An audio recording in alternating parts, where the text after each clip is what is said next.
quick.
Yo, bro. This stupid StreamYard is so whack, bro. Why? Well, because now it doesn't even give you the little background music anymore. Like, or maybe I hear it. what are you talking about? I hear the background music. You hear the background music, but I can't hear the background music myself. When does it end? I don't know. I can't hear it. Really? Yeah, I can't hear not a thing, bro. Like, it's ridiculous. It feels like the beginning of a song right now. No. Hey yo. All right, you know what? I'm just gonna kill the music because I can't hear no music. It's ridiculous. Okay, all right. Rap, No, let's just get down to brass tacks. Okay. Good even fall to one and all. I was pressing all kinds of buttons, bro. I was pressing one song, I couldn't hear it. I was pressing the other song, I couldn't hear it either. So I decided, okay. Good even fall to one and all. This is you guys probably listen to this on the replay, right? Yeah, on the replay or something. Yeah. This is Warp Speed, and I wish you are doing well of health and sane of mind. And we do have our special guest for the night, and it really is the night or morning, whatever you want to call it, right? We have Dream123 here on the line, and we're going to be discussing some late night, very late night boxing conversations. Dream, it's been I think the last time that we held a live event, it was 3 weeks ago now, according to the last time that I checked my YouTube channel. It says that the last time that we went to live was 2 weeks ago. And I, as a matter of fact, have not been uploading much. I've been what you call living my best life. Not to say that, you know, uploading content, talking boxing, and that kind of stuff is not part of the best life. It absolutely is. And I've been watching a lot of boxing also, but I've been so preoccupied with other things. I've been, playing baseball with my youngest. What really? It's a team effort, so and a family effort. So I've been playing baseball with all of my children. I've been coaching. I've been doing some hiking, some biking. I've been working on old cars. I've been sick for the most part. But let me ask you something. What have you been up to, man? Nothing much, man. Just work. It's for me. It's been a little. It's been slow a little bit, but it's starting to pick up. But I've been really on this diet. And not diet crazy, but literally just like no chips. I eat chips, but just couldn't. I got a very important. I got my sister's quince coming up, so I got to make sure I look good in that suit. But Yeah, yeah, it makes sense, right? So picking up, but other than that, nothing much, man. It's just with boxing being slow, it's allowed me to like focus on the weekends and work out a little bit. But uh, I've been kind of craving some boxing lately, because we haven't gone live too much, so or even talked boxing, so um, it is what it is. But what's up, man? So you said something. You said you're trying to lose weight. You're on a diet. I Not lose myself. weight, not lose weight, just get cut. Oh, okay, okay. So you have sacrificed snacks, in particular chips, and but is this part of Lent? Are you a Catholic, or what are you doing it for? Just No, to for the party, or yeah, it's for the just to lose my stomach, honestly, and it's kind of starting to turn into like a normal thing, you Mhm. know, um, because I guess my goal is to build muscle. I'm no longer trying to like box, you know. Um, I Ooh. did I did want that, um, but this is the thing though. It's turning into this thing where like I'm losing weight. I'm not trying to get into this, but I'm losing weight. Um, and it's like I'm trying to build muscle and I'm building muscle, but I'm losing weight more than anything, you know. And I'm Mm. like, dang, I think this is what I need to do for boxing, So it could be that still, but maybe this is the mindset that I need in order to do that, you know. And That's one that's way of looking at it. yeah. So I'm actually getting results by having that mindset. So when I say that I'm no longer boxing, I'm kind of stumbling into it, you know, because I'm By getting accident, ripped up. unintentionally, inadvertently, and by accident, huh? Yeah, yeah, because I'm getting ripped up, and I'm like, dude, I think I can do like lose weight now, But I got this cancer coming up, so I gotta, focus on that first, or like not focus on that, but get that out the way. That way, I don't, you know, uh, yeah. I just want to clean. I want to start on a clean month. I want to like whatever direction, whatever I've been doing. I want to keep doing it for at least a month, and I'm gonna go back to the boxing gym. Haven't been going. It's been about 2 weeks, but hey, it is what it is.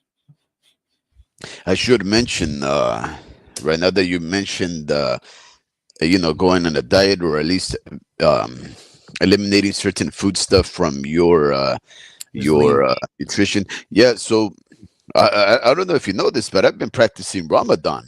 What? Like, yeah, I forgot to mention. But now you mentioned, I was like, really? How could I forget to mention that I've been doing Ramadan? This is about my third week. I think we're about to wrap it up. Maybe this is the fourth week, really.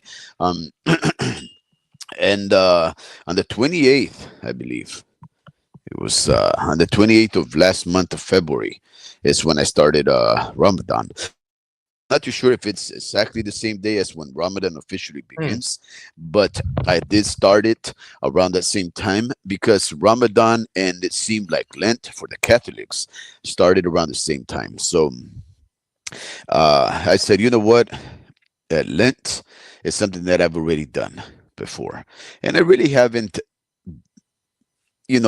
taken too many sacrifices. Like, for example, I know that there's times that I say, okay, I'm not gonna eat bread, right? Because that's what they say when for the Catholics. Lent is a moment of about 40 days or so where you just sacrifice something in order to prove your steadfastness and dedication to your religion, and in particular, a small sacrifice to prove your faith towards your superior beings, your gods, your saviors, and whatnot, right? And some people give up drinking, some people give up, weed. Some people say they're gonna exercise more. Some people say they're gonna sleep earlier, go to church every Sunday, little things like that. But in my opinion, I think they're very small sacrifices, considering that I want to prove my connection to the Supreme in a more demanding way. So I figured, what better way to do so than to starve yourself? right? And I know that basically that's what Ramadan is about, right? It's basically a starvation or a cleansing of the spiritual by the cleansing of your body, right? The the fasting, the drinking of water, the purifying benefits that those things bring onto your body. It's really what they are doing. The Muslim brothers of ours are doing when they decide to, partake in Ramadan, right? So I said, let me try Ramadan. I'm not of the faith and I really don't know how to do it, but I just figured you only eat one day. And as far as I know, you cannot eat or drink from when the sun rises to when the sun sets. Now, I discovered that may not be exact, right? Like suhoor, which, if I'm not mistaken, is the term for breaking fast, is dependent on the sun. So it's in what you would call officially the afternoon. But to me, the afternoon really is when the sun goes down, right? What I would consider dusk. And so who the other day I just Googled, I just wanted to find out because I was like starving, bro. I was like, it was about my third weekend. So it was just a few days ago, and I've been having these horrible allergies. So I needed to get my body some nutrients in order to, have a strong, immune system. So I was just like thinking, man, the time has to come real quick so that I can break fast. And I Googled what time is suhoor for this day, and it said it was 4:50 something, like 4:52 or whatever. And I was like, what? It's like broad daylight. Like, I'm like, I that's think, not. but I think that's it. Like they go off a time, but I think your body clock is on a different time, Yeah. and I think it's more of a like an emotion. Like you gotta, it's like God's timing is your timing, you know. So whatever your timing was, and that was probably your body letting you know, like you've given up enough. You know, it's time to, you know, do this. But I don't know. It's just that's for me. That's what I would get out of it. Like one of it, that's just like nobody's like this, like built the same though. You know, like Well, check this out though. I'm too I technical for this. Well, so no, no, no. See, that makes sense, right? But to me, I I set my time frame. 6 p.m. in the afternoon is when I can eat. That means that when I wake up at 5 in the morning, I don't do nothing. I uh I do drink water, I do drink coffee. I really don't drink water, but I do drink coffee, and stuff like that. But for the most part, it's just everything else is during the day. Nothing, right? Now, my cup of coffee, which is like really like a pitcher of coffee or whatever, it lasts me, many hours because I sip on it. I don't drink it all. So everybody's like, you could be like, well, it's 12 o'clock. Why are you drinking coffee? I mean, aren't you practicing Ramadan or whatever? But I'm like, well, this is water. And it's the only water that I'm drinking all day, right? And I have to work. So so basically I have my meal at 6 o'clock if I'm not busy, because now when I'm playing baseball, sometimes I come back home until like 7:30 or 8. Um, and I haven't ate the whole day, and then I eat that day, and then I go to sleep like around 11. So from 11 at night to the next day, like around 6 p.m., it's like I don't know, 18, 20 hour fasting sometimes, right? And I've been doing that for almost a month. Now, I've only broken suhoor, which means I ate earlier than I needed to that day that I told you, and today, because my allergies were killing me. Let me ask you something, Dream, because I know you suffer from allergies also. Have you been affected by this spring weather so far on in case of your allergies? No, I've been good, man. I've been Oh good. my goodness, for reals? What's your Yeah, secret, bro? I have no idea, bro. Like I was going through it. I don't know. Honestly, I just been going through it less and less. Um, but I think it's really just because of all that stuff that you told me about the Salt water. uh, Oh, you're breaking up, bro.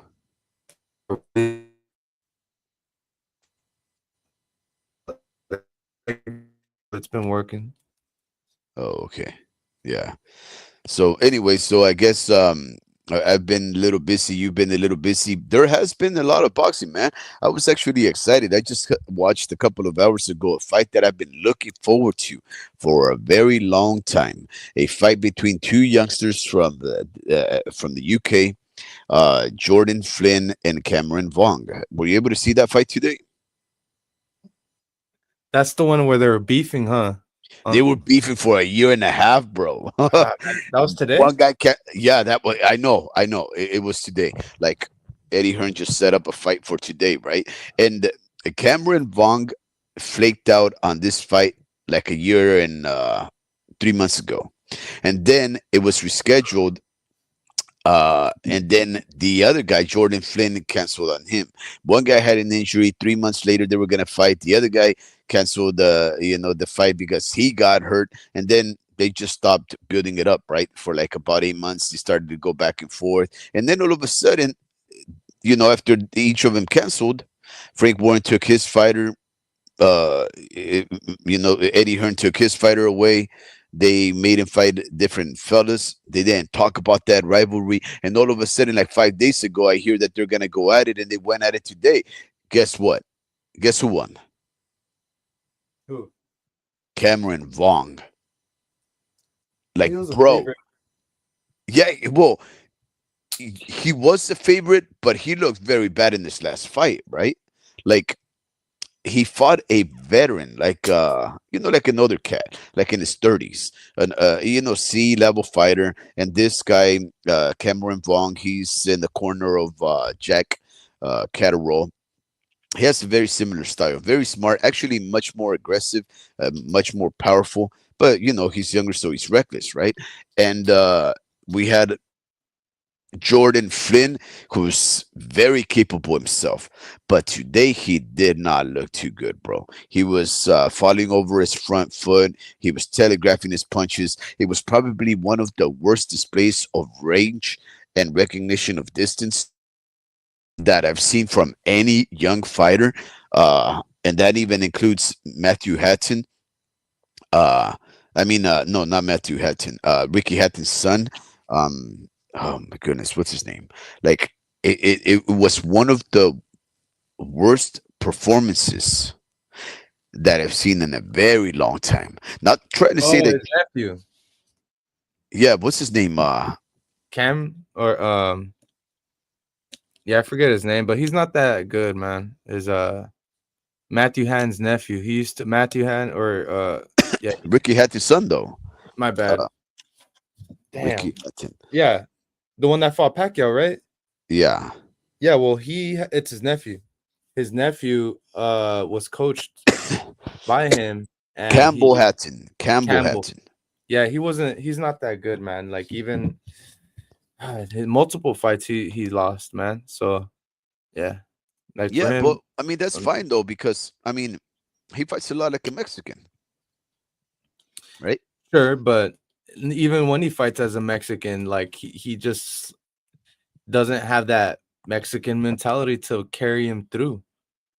Like he doesn't just if you're gonna fight like that, then take the punches like that too. But if your body's not reacting like like how it is, like his head getting popped back too much. Uh, like how are you still trying to fight like a Mexican when you're getting your ass beat and you're still willing to fight like a Mexican? Now you're just being prideful, you know.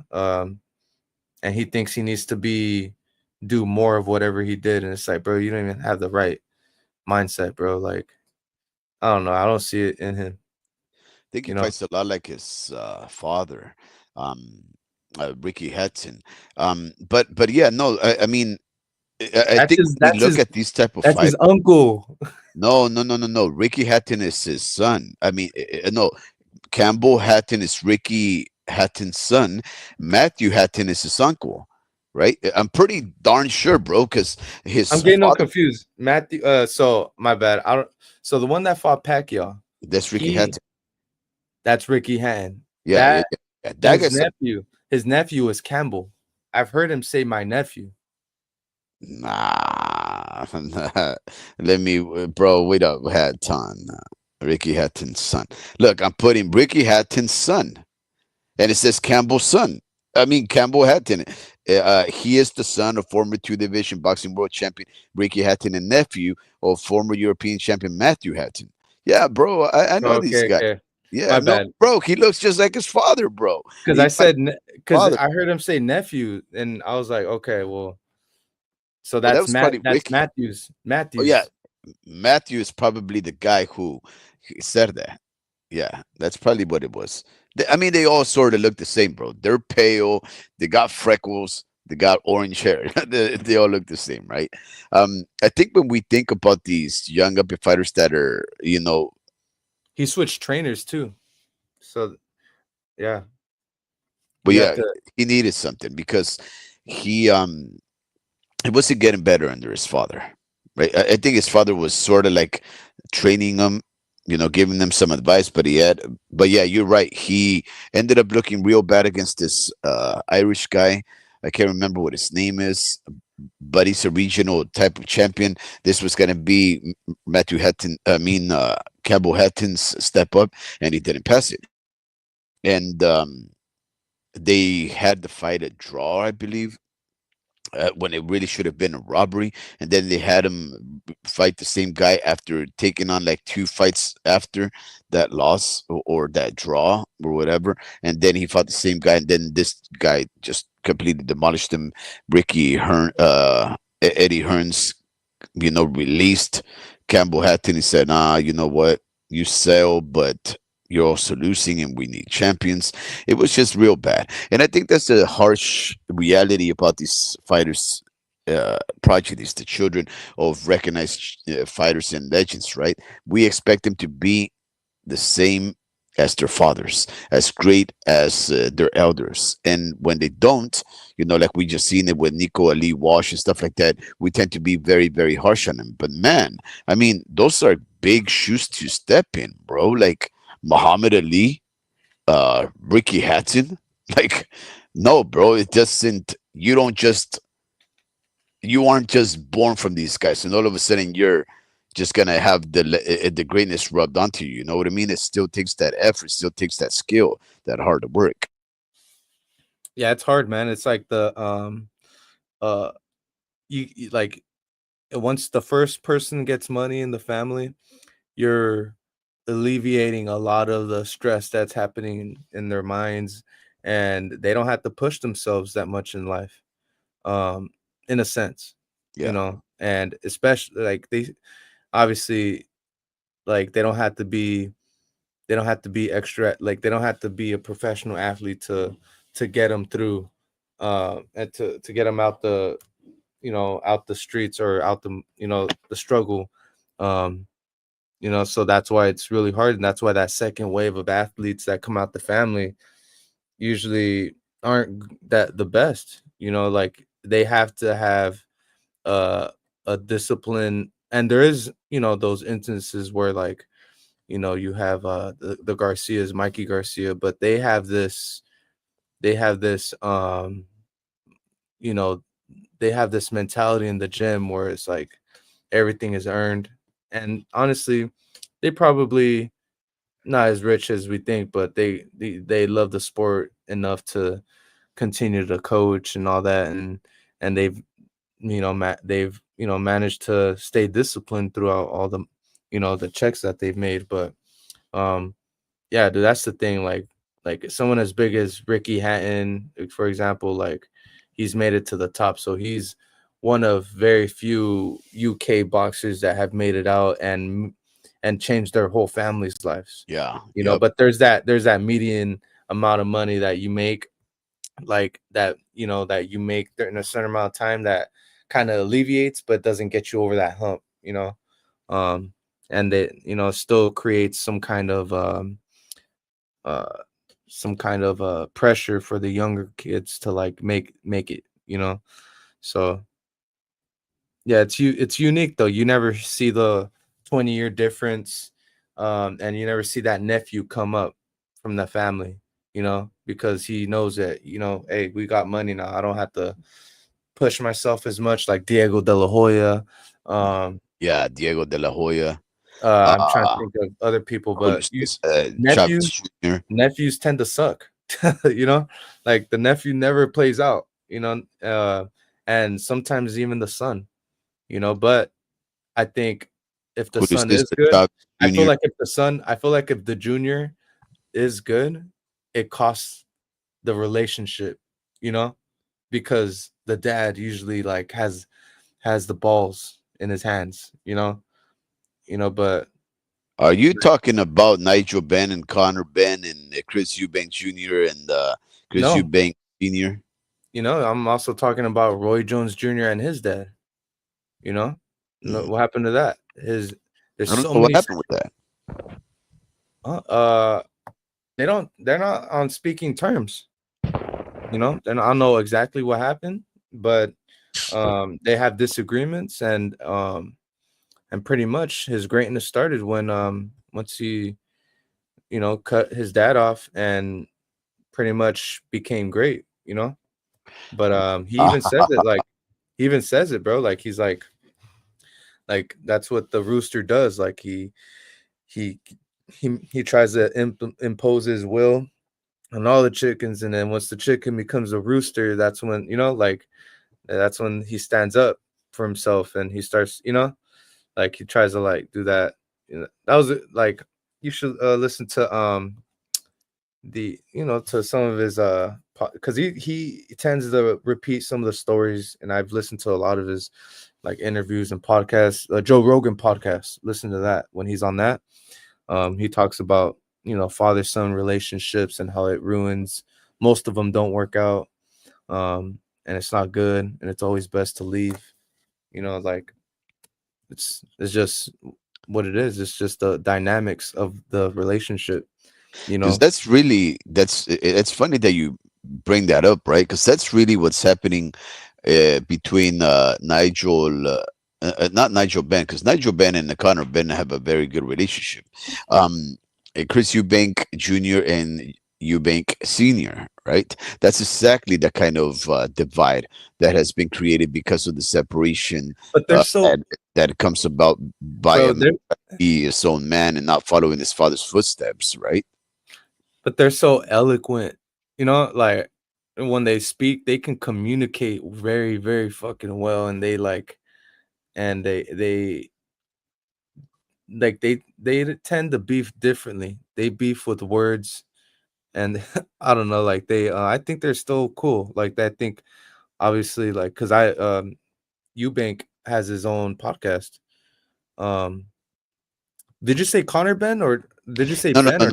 not? Chris Or Eubank Eubank? and Senior. Yeah, Okay, yeah, they're very yeah, eloquent. They're very, very eloquent. In fact, all of those four gentlemen are, especially yeah. the Eubanks. They're very eloquent. Like the way But they talk to each other, it's like very like what their interviews, right? They're not your typical boxer where they're you ask reading them a us a book. question.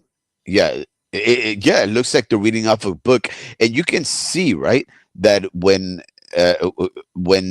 they're being asked the question, they're listening very attentively and they're thinking about what they're going to say. And in fact, you might even hear a few seconds of silence before they state their reply to your question, right?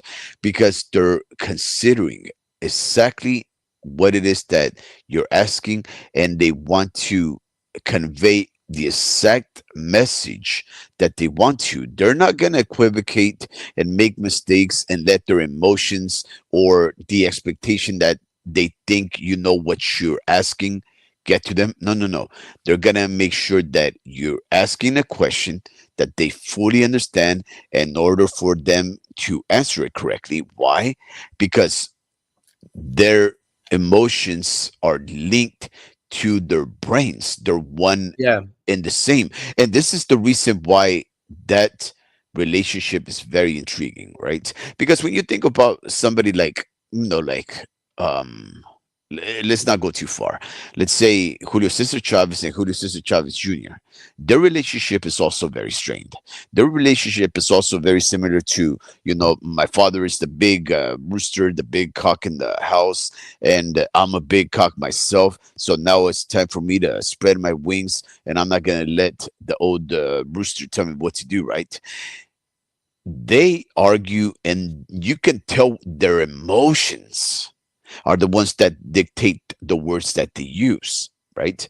Because they even speak with curse words, and they even say bad things about each other.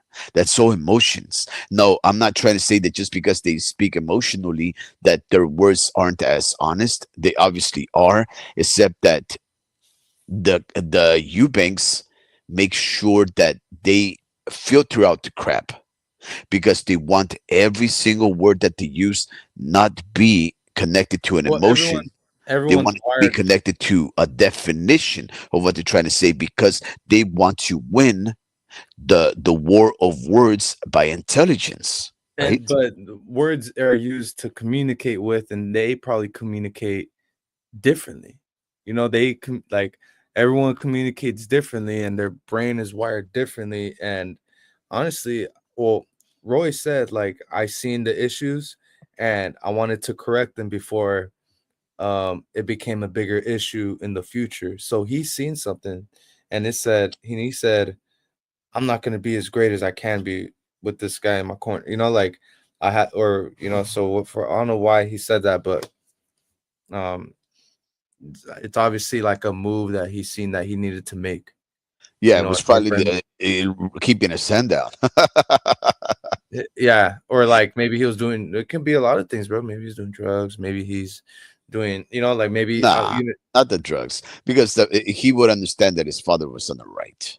right. Yeah, and that's Andre Ward problem actually, but because his dad was on the drugs, and that's how he's got into whatever he's doing. But um, yeah, with Roy, it was like one I don't know, they just communicate differently. It was like, hey man, I'm like just get out of my way, you know? Like Yeah, that's funny that you brought up the Eubanks because I'm not you too sure. brought him up. Well, yeah, just going off of what you were saying, right? Because I have been very impressed with Chris. Like, Chris has become my favorite boxing personality, right? Because of the way that he expresses himself, right? Uh, the relationship between him and his father, the more you know about both of them, the more they speak, the more respect you get from them, and the more you want for them to be reunited, right? Because you're saying, to me, it makes perfect sense for you to just quash whatever dispute you guys have and get together for the better of the family, right? But but you can't also be harsh. You can't pick sides because if you knew what happened, right, you would know that Chris Eubanks Sr. did not want his son to fight, and he had very good reasons for it. And then those reasons panned out. It turned out that his opponent, Connor Ben, was actually on some juice, and they were asking him to come down in weight to some unnatural weights that he hadn't been fighting for in about 5 years or so. So he put all of those things together, and he was looking out after his son in particular, and in light of the fact that his other boxing son died in Saudi Arabia, right, in the heat while training, trying to make weight, right? So all of these things are signs, right? Like, there's people that believe there are no coincidences and there are only signs, right? And it looks like the elder Eubank, he saw the signs and he said, son, I love you, but because I love you, I cannot let you take on this fight. And the son, with all intents, with all intents of fighting this guy, believing in himself as a fighter, like every fighter should. When no one else believes in you, you should believe in yourself. He said, how am I supposed to run away from a guy that's 2 divisions lower than me, that's never done anything in this sport, that just talks a big one, and he's looking bad and bad, and I'm gonna make big money. Like, Dad, why don't you believe in me? Right? Like, when you consider the dynamic of what was happening, and how this relationship became strained to where it is right now, it is quite sad, bro. It's lamentable. It's incredible. Yeah, it's just a whole nother level of pride. And honestly, I don't like to say like all UK fighters are like prima donnas, and pretty much all UK people who are any type of famous are like prima donnas, and they think they're in movies, and they look at us and, or you like American movies, and they see the endings and they see all this, but in real life in America, they don't end that way here. They end with me ghosting you forever. I'm never talking. There is no happy ending to this, you know. And UK, they know that eventually there's gonna be a there has to be some type of ending to the story. It's like a Yeah. storybook. It's the storybook to them. And you seen Connor Ben, you know, tapped into I don't know whatever novella he was watching. And he was like, I really hope your father's in your corner. And it's like, bro, that's corny, man. Like way to ruin the hype for this fight. It's like I don't care anymore now. It's like like What? Just because he said, I don't get it. I don't get it. nah, So because if it's the supposed to guy be makes real. fun of the guy Because makes it's fun supposed to of be the real. He slapped you. He smacked you. You ah never got him back, and now you want to respect him? It's like, no. You know, like this like oh, wait, he said, oh, so he said, I hope to see you and your father back, but he actually meant that, not like he yes. was being sarcastic. No. Oh. And it's like, bro, that's like what type of like if I'm a if someone who smacked you, you know, and then now you want them in your like now you're like hoping them wishing them the best. It's like that's either corny or it was all fake, but he smacked you a little too hard, and I seen some real emotions when you got smacked, you know. And for me, Well, you know what? That that's doesn't not part of the surprise. book though. What hold I on, know, I what the know, I book know. with the book though, that's not part of the book. In the fight, in the Rocky movie, it escalates. It escalates, right? Yeah. Like, but in this is promotion, right? Like this shit escalates, and it's like you're supposed to build up to it, and you're supposed to get them back, and then hug it out at the end. You know, like it always kind of felt like they would get along, but don't show us that is like now. You know, like um Bro, Chris Eubank Jr. won the war of the mind. yeah, dude, honestly, he in a sense like he won this fight mentally, you know? Yeah. Yeah, And bro. like honestly, he can be like he can drop out of this fight and then he'd be like, "I fucking won." You know, this guy's fucking whatever. You know, but That's a good point, bro. so I don't know. He like if you want to like he wants a happy ending to the storybook, and it's like, bro, like you have to control your emotions. And then he probably did that to to give himself peace or something, but you're supposed to control that fire in you, and you're supposed to utilize that fire. Now it's like you're telling someone sorry, and you're about to try to beat the shit out of them, and it's or not sorry, but you're telling them you pretty much hope that things work out the best for them. Yeah. It's like, you Yeah, I know, know, bro. Like your bitter enemy, the guy you want to crush in the ring. You know what, bro? I want the best for you. that's it's like I don't care if you actually feel that way, but this is Yeah. the way the book I'm reading it right now, and See, it's weird. yeah, but you see, that's cliche, right? The fact that you want certain things to work out a certain way because of prior experience and expectation. But I'm actually much more intrigued now with what you said, right? Because here's the thing, right? It reminds me of how bullies are, right? Until they get punched in the mouth, right? I remember this one guy. I'll say his name. I'll say his name, right? You said this story a millions No, no, no, times. no, no, no, Yeah. no. This guy is this guy's another guy. This guy's name was Elias or Elias in English, right? And Elias was way bigger than me. He was a bully. We were in summer school. That's where I met him. And he was just picking on me. We fought in the school bathroom, and he followed me with his buddies, and we were kids, I don't know, third, fourth grade or whatever, fifth grade, and I was in the bathroom peeing. And once I'm done peeing, I turn around and there's Elias with like two, three of his buddies and a bunch of people outside of the bathroom that knew that the guy was gonna pick on me or whatever, bully me or whatever. And he didn't think that I was gonna punch him, right? Because I already had expected it, because he'd been getting on my last nerve, bro. And I'm like, okay, this guy's either gonna beat me up or I'm gonna defend himself. So when I saw him in the back of me, I said, okay, well, if I let him hit the first punch, knowing that we're about to fight, then I'm a sucker, right? Because he's bullying me, he's tormenting me. I know he's here to beat me up, and I still let him punch me. Like, what an idiot. You have to realize when you're in a fight. So, even though I tried talking myself out of it, he, I don't know, tried to push me or whatever. And I threw a punch. Pa!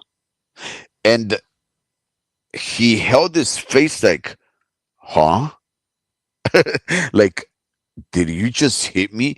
Like, when you like get punched in the mouth, and then you get your hand and put it to your mouth, and then you part your you pull your hand away to see if it's bloody, and you're like, what? There's blood there? And then it's like, that's the same kind of thing that I think Connor Ben experienced, right? He was a bully. He's been acting like a bully for a very long time with a lot of his opponents. And then this guy slapped him. And then he did the Elias take, where he looked at his son. He's like, did this guy just punch me? Me, the incredible bully, this feisty individual. And then they're like, oh, what do I do now? You see? So he shut him up like you're supposed to from a bully. Now, the fact that he wishes him the best, you also have to understand it's not necessarily that, he won his respect, or that he wishes him the best because he's now on friendlier terms. No, he won his respect, right? And and and I don't know if Connor Ben has ever respected anybody. Like, to the buildups of the fights, the rah rah stuff that he talks about, the way that he even conducts himself in the ring, the interviews that I've seen him with his wife on the side, where he tries to shut her up for talking out of line. That guy has I think never been giving anybody respect, no consideration, and Chris Eubank slapped the respect into him. I think emotionally though, um, and skillfully, Connor Ben needed that fire in him. Um, he doesn't have those tools. Um, he needs to be the aggressor though, and Yeah, emotionally, it's only gonna help you. I think standing on business, standing on 10 toes on what you said, and actually and adding more fire to it is only gonna help. Like for me, if I was Connor as a smaller guy, that's what I'm doing. I'm doing everything like to like piss you off, to throw you off.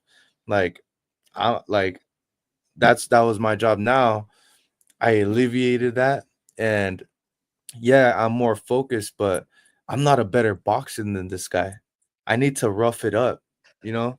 Um, Eubank is the better fighter though, you know, and he is another two weight classes above, and this guy knocked out a dude that's durable and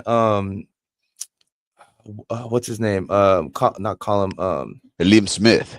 Elam Smith, Yeah. and it's like, dude, that's impressive, man, and he's a bigger man. He's just gonna outbox this guy, Yeah, I agree. and I think emotionally, he that wasn't. that wasn't gonna work. I think he needed to keep that same energy and like it, yeah, he just needed to do all that. He doesn't have those that tool set to like to be that calm guy.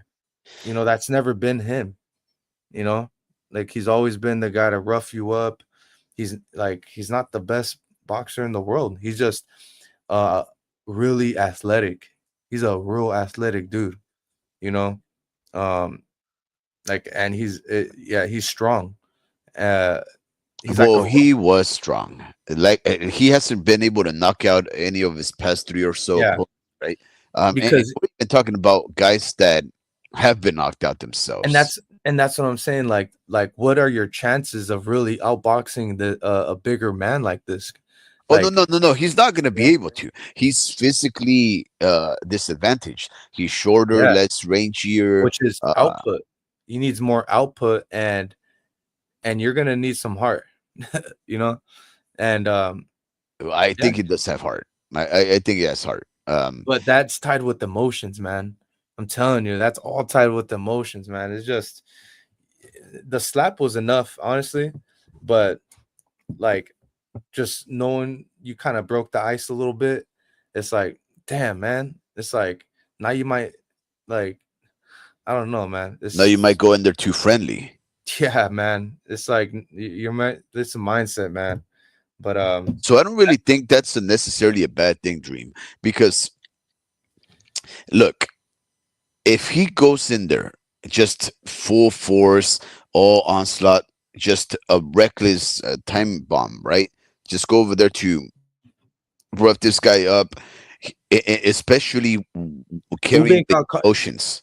because Eubank got caught the first time around against Elam Smith.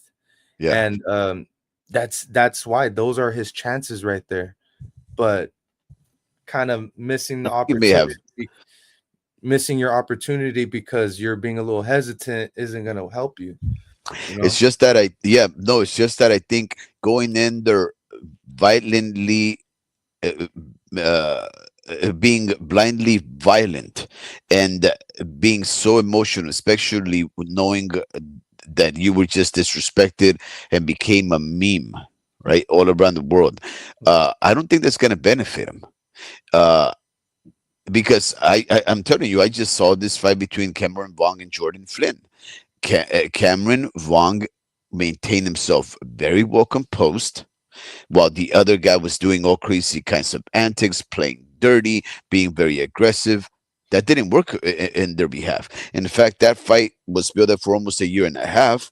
And one guy, you can tell, bro, that he went there completely furious. This guy completely destined to just go over there and rough up this But that, guy. And that it didn't work for him. He got destroyed, bro.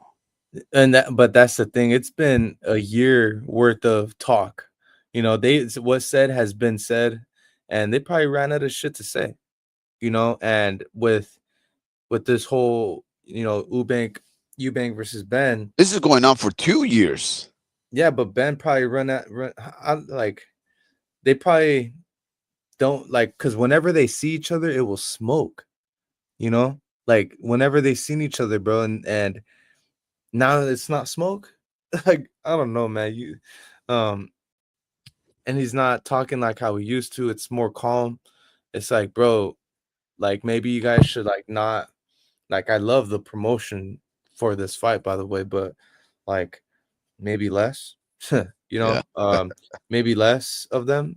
Because like you guys are trying to like I don't know, give it looked like they were trying to give Ben more opportunities to like smack him back, you know, because they kept doing all these press conferences and then the press Face conference to to the press, faces, right? Face to so face, like many very face to close. faces, and Yeah. it's like, bro, what's said is going to be said. Now they're running out of When did you emotion. headbutt him, right? Like what? And Yeah, like bro, and that's still like a whole month and whatever away. Like they just so really, many. dude. They started the pressers like three I months think, before. yeah, and I think I seen like three different fits already from these guys, and from the same like promotion, like event. You know, like they're promoting this event, and it's like they're talking about it again and again, and it's like, maybe join podcast instead. I don't know. Like you guys are like just, hey, it's me, Eddie again. you know, like like I said before, there's gonna be a big massive fight. It's like, bro, like Yeah, bro. Yeah, they didn't need to do it this early. They didn't need to lose the flame of the fire like that. No, you're right, bro. You're right. I think it has to do with that too. It's like, fuck, man, I'm running out of shit to say. Hey, Yeah, we man. still got a whole fucking month and a half. Yeah. Like, So oh, Ben probably God. thought of that and was like, hey, bro, I hope your dad comes. So tired, type of shit. But fuck, like Let it's me ask just you too much, something. bro. Let me ask you something because we're gonna have to talk about Terence Crawford, I guess, tomorrow because we still have all kinds of fights to discuss. But who's gonna win that fight? Chris Eubank, right? Yeah, easily. Or is Conor Ben gonna go over there and run roughshod No, dude, he just the modern Sean Porter? he's not gonna look good in there, bro. He's not at all, bro. Not at But all. here's the But thing, though. he's Like, gonna I get mean, you have to ask yourself, Dream, why did Conor Ben want this fight? Why is Conor Ben money. so no, no, bro? Look. Without a doubt, this is a big money fight, huge money fight, and with it being the second They time have to strike. around, They have to strike now. That's why. yeah. But why? Like, is Conor Ben looking so bad that he doesn't have a future at 147? Like, literally, this guy skipped two divisions to go to 160 or whatever to fight this other guy just for money. I mean, does he I not think know it's that this guy could destroy his career? because he's been at 168 for so long. I think it's only in due time. Is that 160 or 168? I think 168, right? I Yeah. think it's catch weight. Okay. No, I'm saying Eubank. He's been fighting at 168. Yeah, yeah, yeah. Even though Yeah. he was champion at 160 once. Yeah. So think about it. He's probably wanting to move up to 175, and everything up there is a risk. So he had to, like, imagine all the shit that you couldn't eat, all these months because you're like hoping to fight your last money fight, like you're everything else in 168, you're risking for less money. Instead, you can fight Connor Ben for way more, and you can still decide where you want to go after that. Yeah. But I think he is, um he's struggling to make 168 like everyone else, but like once you move up to 175, it's a different level of Yeah. power, and he knows he can't move back down. So it was more Eubank willing to move down. It was him. He's the Errol Spence, but he's not getting an ass beat in this fight. Like he made this fight happen. It's Um, just that yeah. I think, right? Okay, the last time that Eddie Hearn allowed one of his fighters to go up two weight divisions, he basically destroyed the career. Kell Brook, right? Like, he brought up Kell Brook to weight divisions to fight Triple G. Kell Brook was never the same, or never became a champion. He was able to fight, a former champion. I Crawford mean, already had champ lost, and Terence Crawford. Yeah, yeah, yeah. But but and he made money off of him because he won a world championship bout. So it was like we've done the best we could type of thing. but you really have to ask yourself, was that really the case? Like, when Kell Brook, he was having so much good success against Triple G. Like, he was rocking Triple G, right? Like, and then the next fight over, he has to come back down two weight divisions again. Weight trained, obviously, to fight another undefeated champion who's never gone up or down from 147, and Errol Spence Jr. I mean, like, the way that Eddie Hearn moved him, No, it was like he was trying Crawford. to just, yeah, He got I a mean, he, yeah, he got another opportunity, and it was against Crawford. yeah, yeah, yeah, yeah, yeah. That was after Spence. Yeah, yeah, yeah. But that was years after, right? I think a year. He, yeah. Well, first he has Triple G. He loses that one. Comes back down. Wait, No, he fought Triple G after all that, dude. He did all the risky stuff as far as like what you should be doing in your career. And then he was like, all right, I'll take this Triple G fight. You know, uh, He lost to Errol and Crawford already at that point. Uh, really? yeah, yeah. And he Sure? was, yeah, because he was, they gave him No, another no, no. See, opportunity. I was right. No, Huh? Gennady was first.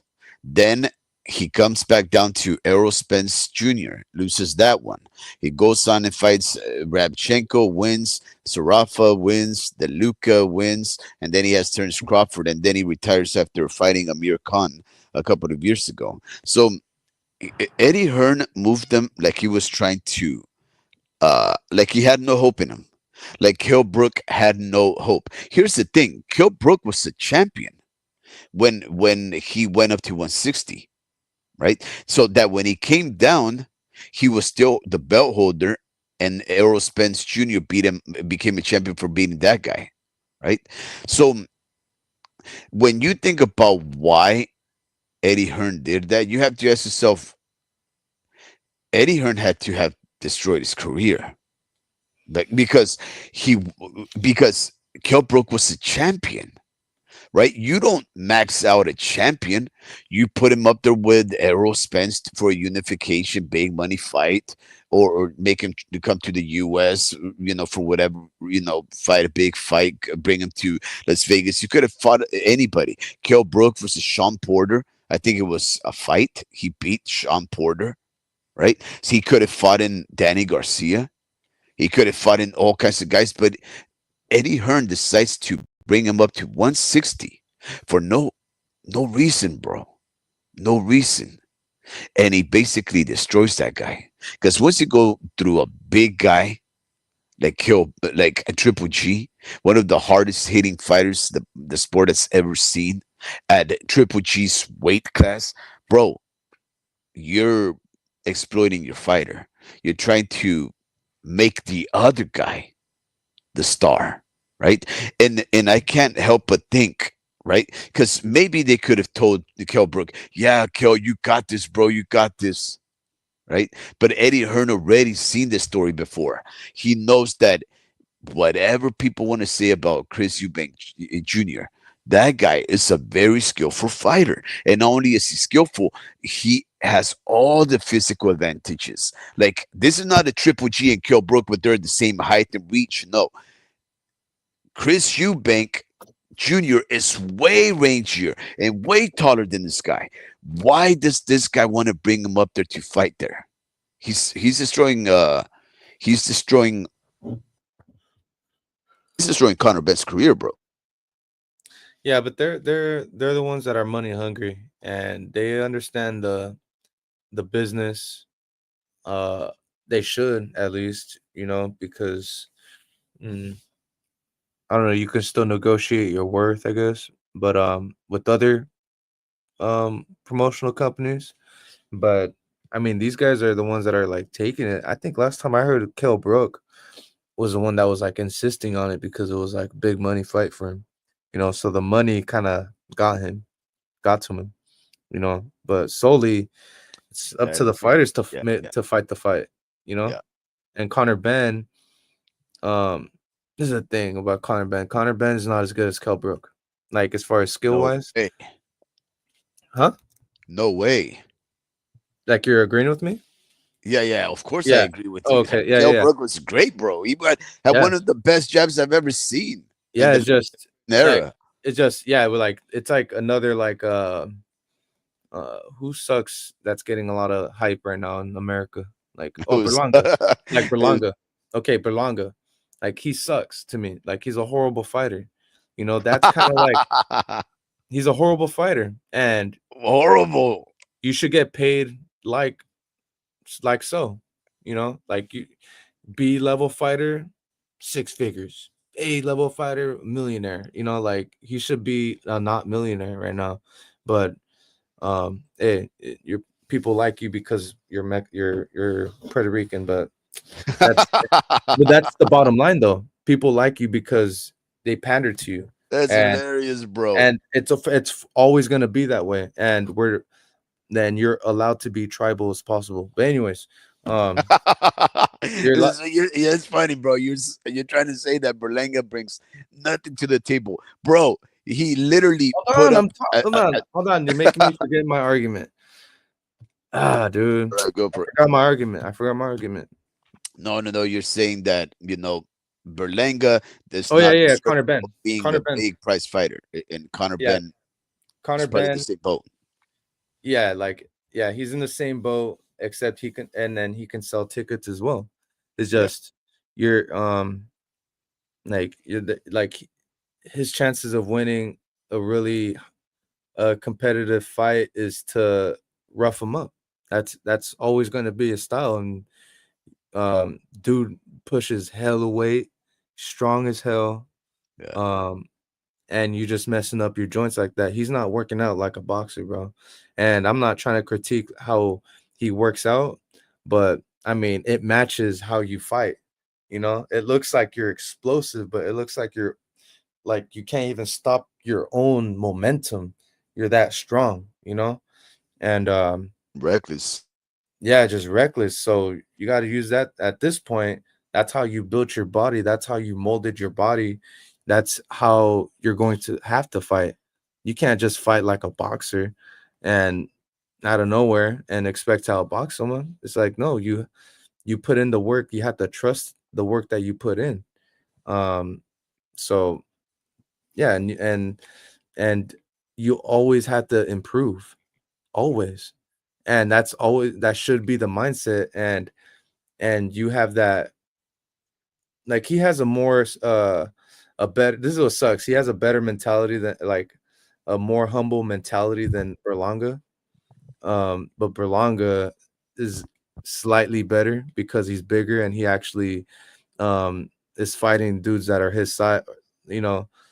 So is Connor Ben, but except for Eubank's fight, but for the most part, Berlanga has been fighting dudes that were like his size or small, slightly smaller, but he's beating a better opposition than Connor Ben for sure.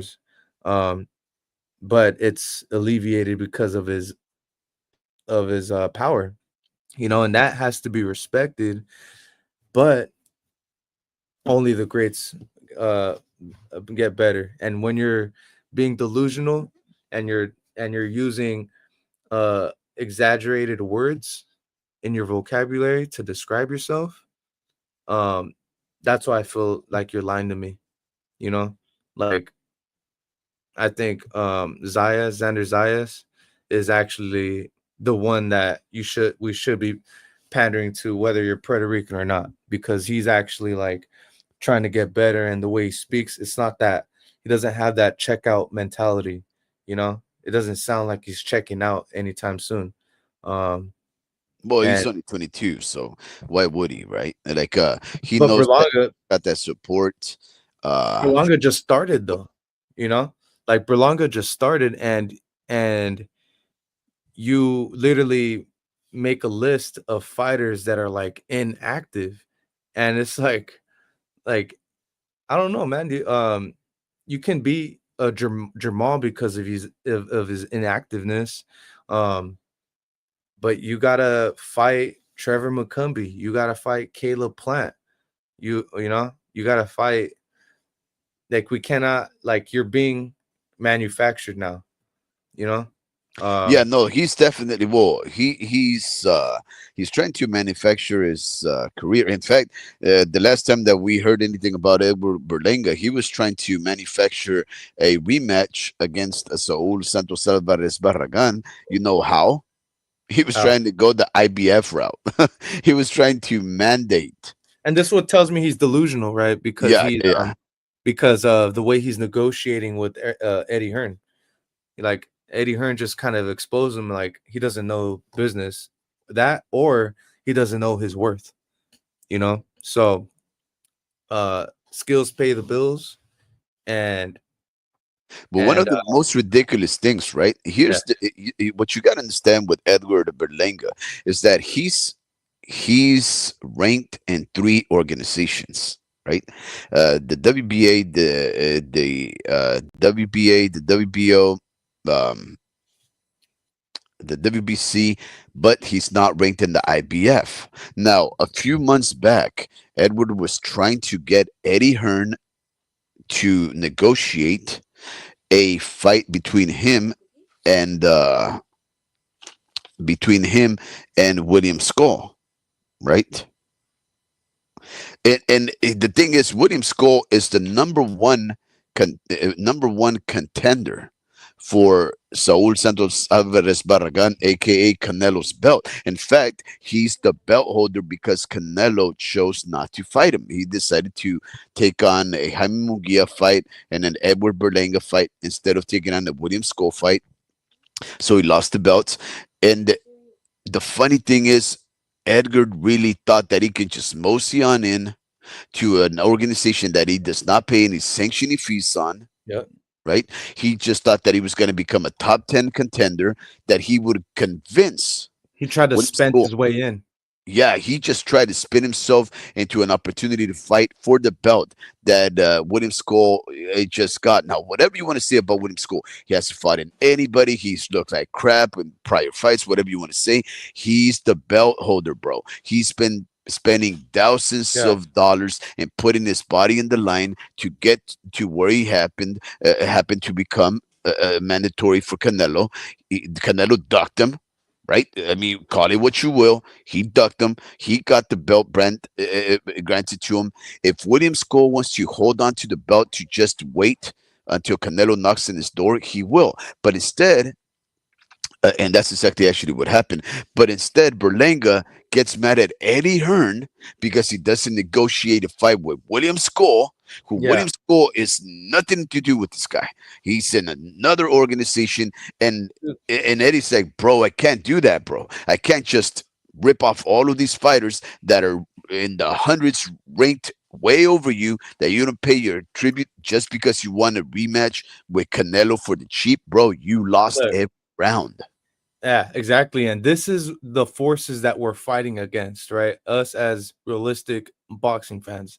It's oh, like how many pay-per-views did he get with Canelo? How many seats does he fill in?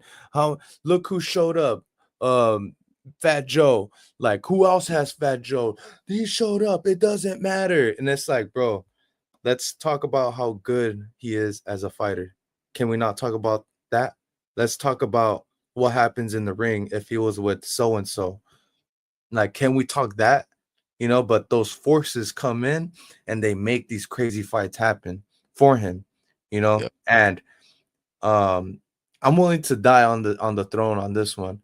Um uh I don't think he's ever gonna be a champion again. I don't think I don't think he's ever gonna be a champion again. And even if he does, I mean, he um, never was a champion. oh, even better. I don't think he ever will be a champion. Oh, Um, as long as you got Caleb Plant right there knocking at your door, as yep. long as you have, uh, Trevor McCumbee. I was gonna say Trevor McCumbee as well. Trevor McCumbee is Would you include beatable. Hyman the other? Yeah, Jaime Munguia got upset though. You know, Yeah, that's what I'm saying. Do you still include him up there? um, He no, looked because horrible. He looked yeah, horrible. no, He because lost there's to a guy that nobody's ever heard of. and I don't mind saying he's not like he'll Berlanga can beat that guy, okay, but It'd be a hell of he a he fight. also got carried by Canelo. Like you guys have two things in common. You guys both got carried, and I think that's those both those guys were supposed to get knocked out by Canelo, um, but he carried them, and I'm willing to die on the throne on that too. But they got carried, and Berlanga, there's so many 168 pounders like Mabili. Mabili's so much better than this guy. Um, let's see. William Skull can actually be a Berlanga, honestly. I don't think Um, um uh, but I William think Skull is the worst Cuban fighter in the world currently. there's pretty bad ones right now. But Really? Like yeah, who? um, let's see, dude. There's some that don't even get to the world level though. That's why, Oh like, yeah, yeah, yeah. Well, I mean, yeah, they're in Cuba, bro. They're almost yeah, reaching locked. yeah. So imagine how shitty they are. They're like They're like probably yeah, I mean, like contenders, right? Like belt holders and whatnot. I mean, you have Robesi Ramirez. He's way better. You like dude, have there's a Cuban right now working with ripped up chonies right now. You know, like poor guys. So okay, yeah, no. I mean, Edward Berlinga's a scumbag. And here's the thing, right? scumbag. Like, Yeah. no, well, with all due respect, I say that, right? Because It doesn't, like, and honestly, it's what came out of his mouth. He could have presented himself way differently, and I would have been like, I'm rooting for this guy. You know, yeah, like I hope he gets better. But yeah, when you start to get delusional and say, I'm gonna show some crazy IQ and start, and and you lied to us. You lied to us. You said this, and that never happened. So you gotta stop lying. mm, You gotta actually improve and it like it doesn't like matter what you say, what you do. No, it sounds cliche, but like like focus on that and not the funds. You know, it like your the struggle, like you're acting like you've never been there before. You know, like when are you gonna start acting like you've been here before? And when are you gonna actually start focusing on why you're getting paid? You know, you got paid because your power. And obviously there's not a lot of 168 Puerto Ricans out there, you know. yeah, that's So true.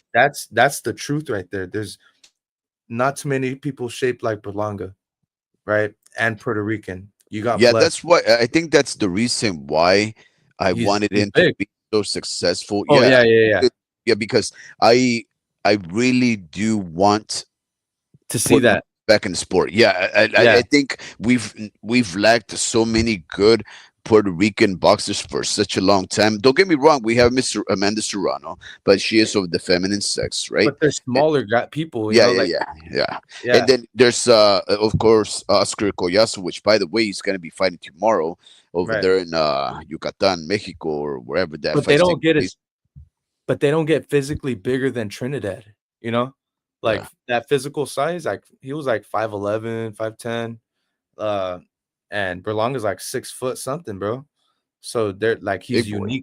unique because of that. And it's like us rooting for Andy Ruiz. We never see a Mexican heavyweight, you know? So, and he's American, Mexican American, you know?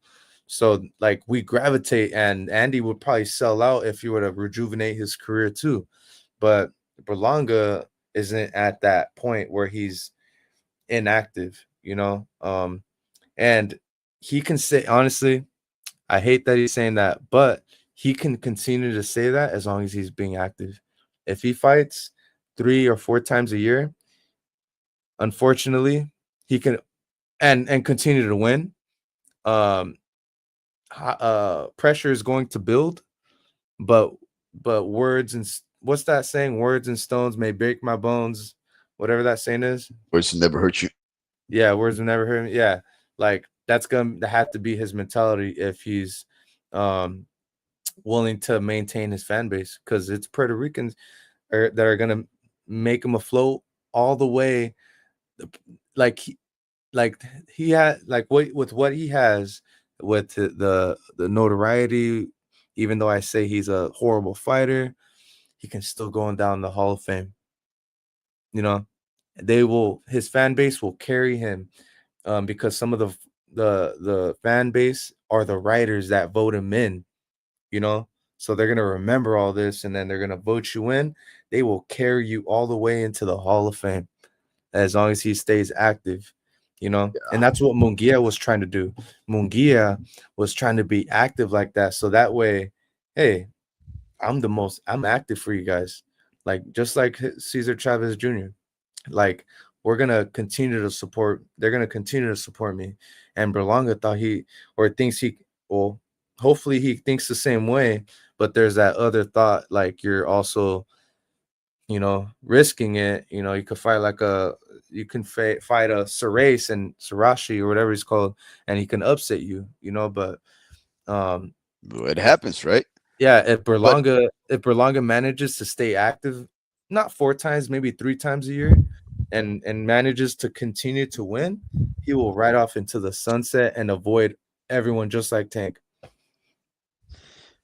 Yeah, so that's the benefit of having a dedicated fan base, right? Yeah. Like, for example, when you're a Mexican fighter, you don't have to have a dedicated fan base that loves you, because the fan base, just off the fact that they're Mexican, is vast, right? You don't have to have a bunch of loyal pay-per-view paying fighters. There's enough Mexicans that love the sport that you'll always have a career, right? As long Mhm. as you provide good entertainment, good boxing fights, they'll always give you a chance. Here's the thing that differs between the Mexicans and the Puerto Ricans. Like you stated, a Puerto Rican fighter can be mediocre and even a scumbag, and the Puerto Ricans will still uh, support him, especially right now since they don't have that many, right? Mhm. So in the Mexicans, nope, we won't do that. If you don't provide good fights, if you're a scumbag, oh man, we'll turn on you real quick, right? Look at Ryan Garcia. Mhm. He's been providing very good fights for the most part, but as soon as he starts talking crap, starts talking racist, starts acting like a clown, we're quick to turn him and we say we don't even claim him. I've never heard of a Puerto Rican say we don't claim Edward Berlanga. If you don't claim Yeah. Edward Berlanga, who are you gonna who are you gonna claim? Xander Yeah. Sayas? Like, They're they're like, yeah, you start talking about the skills, they're like, who cares? He sold out. It's like, fuck, dude. Why, man? Why you talking like this? yeah, Like why are we debating? Like you can't compare apples to oranges. Like you gotta compare apple. Like you yeah. can't do that. Like it's not fair to the workforce. Nah, I'm just kidding. But yeah, Adrian, dude. Yeah. Vince would like to know, how big is Sayas? Uh 5'10". 5'10", 5'11", huh? Mm-hmm. Yeah, Yeah. because he was he faced off or stood next to Sebastian Fundora, and Sebastian Fundora still looked like about 6 inches taller than the guy, right? Yeah, I mean, yeah, but for some reason, like it this is probably like the least height the let the how do you say it? The least of a height difference between Fundora and any opponent though. Like, Yeah, because and Xander then Sayas is big, right? He's yeah, he's tall. also big too, so it's probably not gonna be as hard as most opponents, you know, had to aim way up there. Zaya's, has length, reach. He probably don't have to like bend his like he probably don't have to yeah like punch at an angle so much, so at a steep angle it can probably be more of a flat angle of a punch for him at least. But you know what I'm talking about when I say that, right? Yeah, Like, yeah, yeah, yeah, yeah, he doesn't have to punch straight up. It could probably yeah, yeah, just be yeah. like 45 angle, degree angle type of Let me ask you something, because I've been going back and forth on Instagram with some people. You can't say anything good about Sebastian Frondora, especially especially on the videos that address a possible Sebastian Fedora and a possible mandatory fight against Sandro Sayas. Because if you say that Sebastian Fedora has a fighting chance, man, there's so many people hop on you and they'll say, well, Xander Sayas is much better. He's faster. He's more defensive. Sebastian Fedora is a punchy bag and everything. And I'm like, okay, so when was he a punchy bag?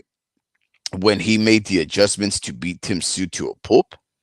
Did he make the adjust? The Was he a punchy bag when he was utterly destroying Brian Mendoza until he got knocked out? Was he a punchy bag against this guy, Cordell Booker, 2 weeks ago? Was he a punching bag against, like, we have to go back and forth. Was he a punching bag against Lubin? Like, when was he a punching bag?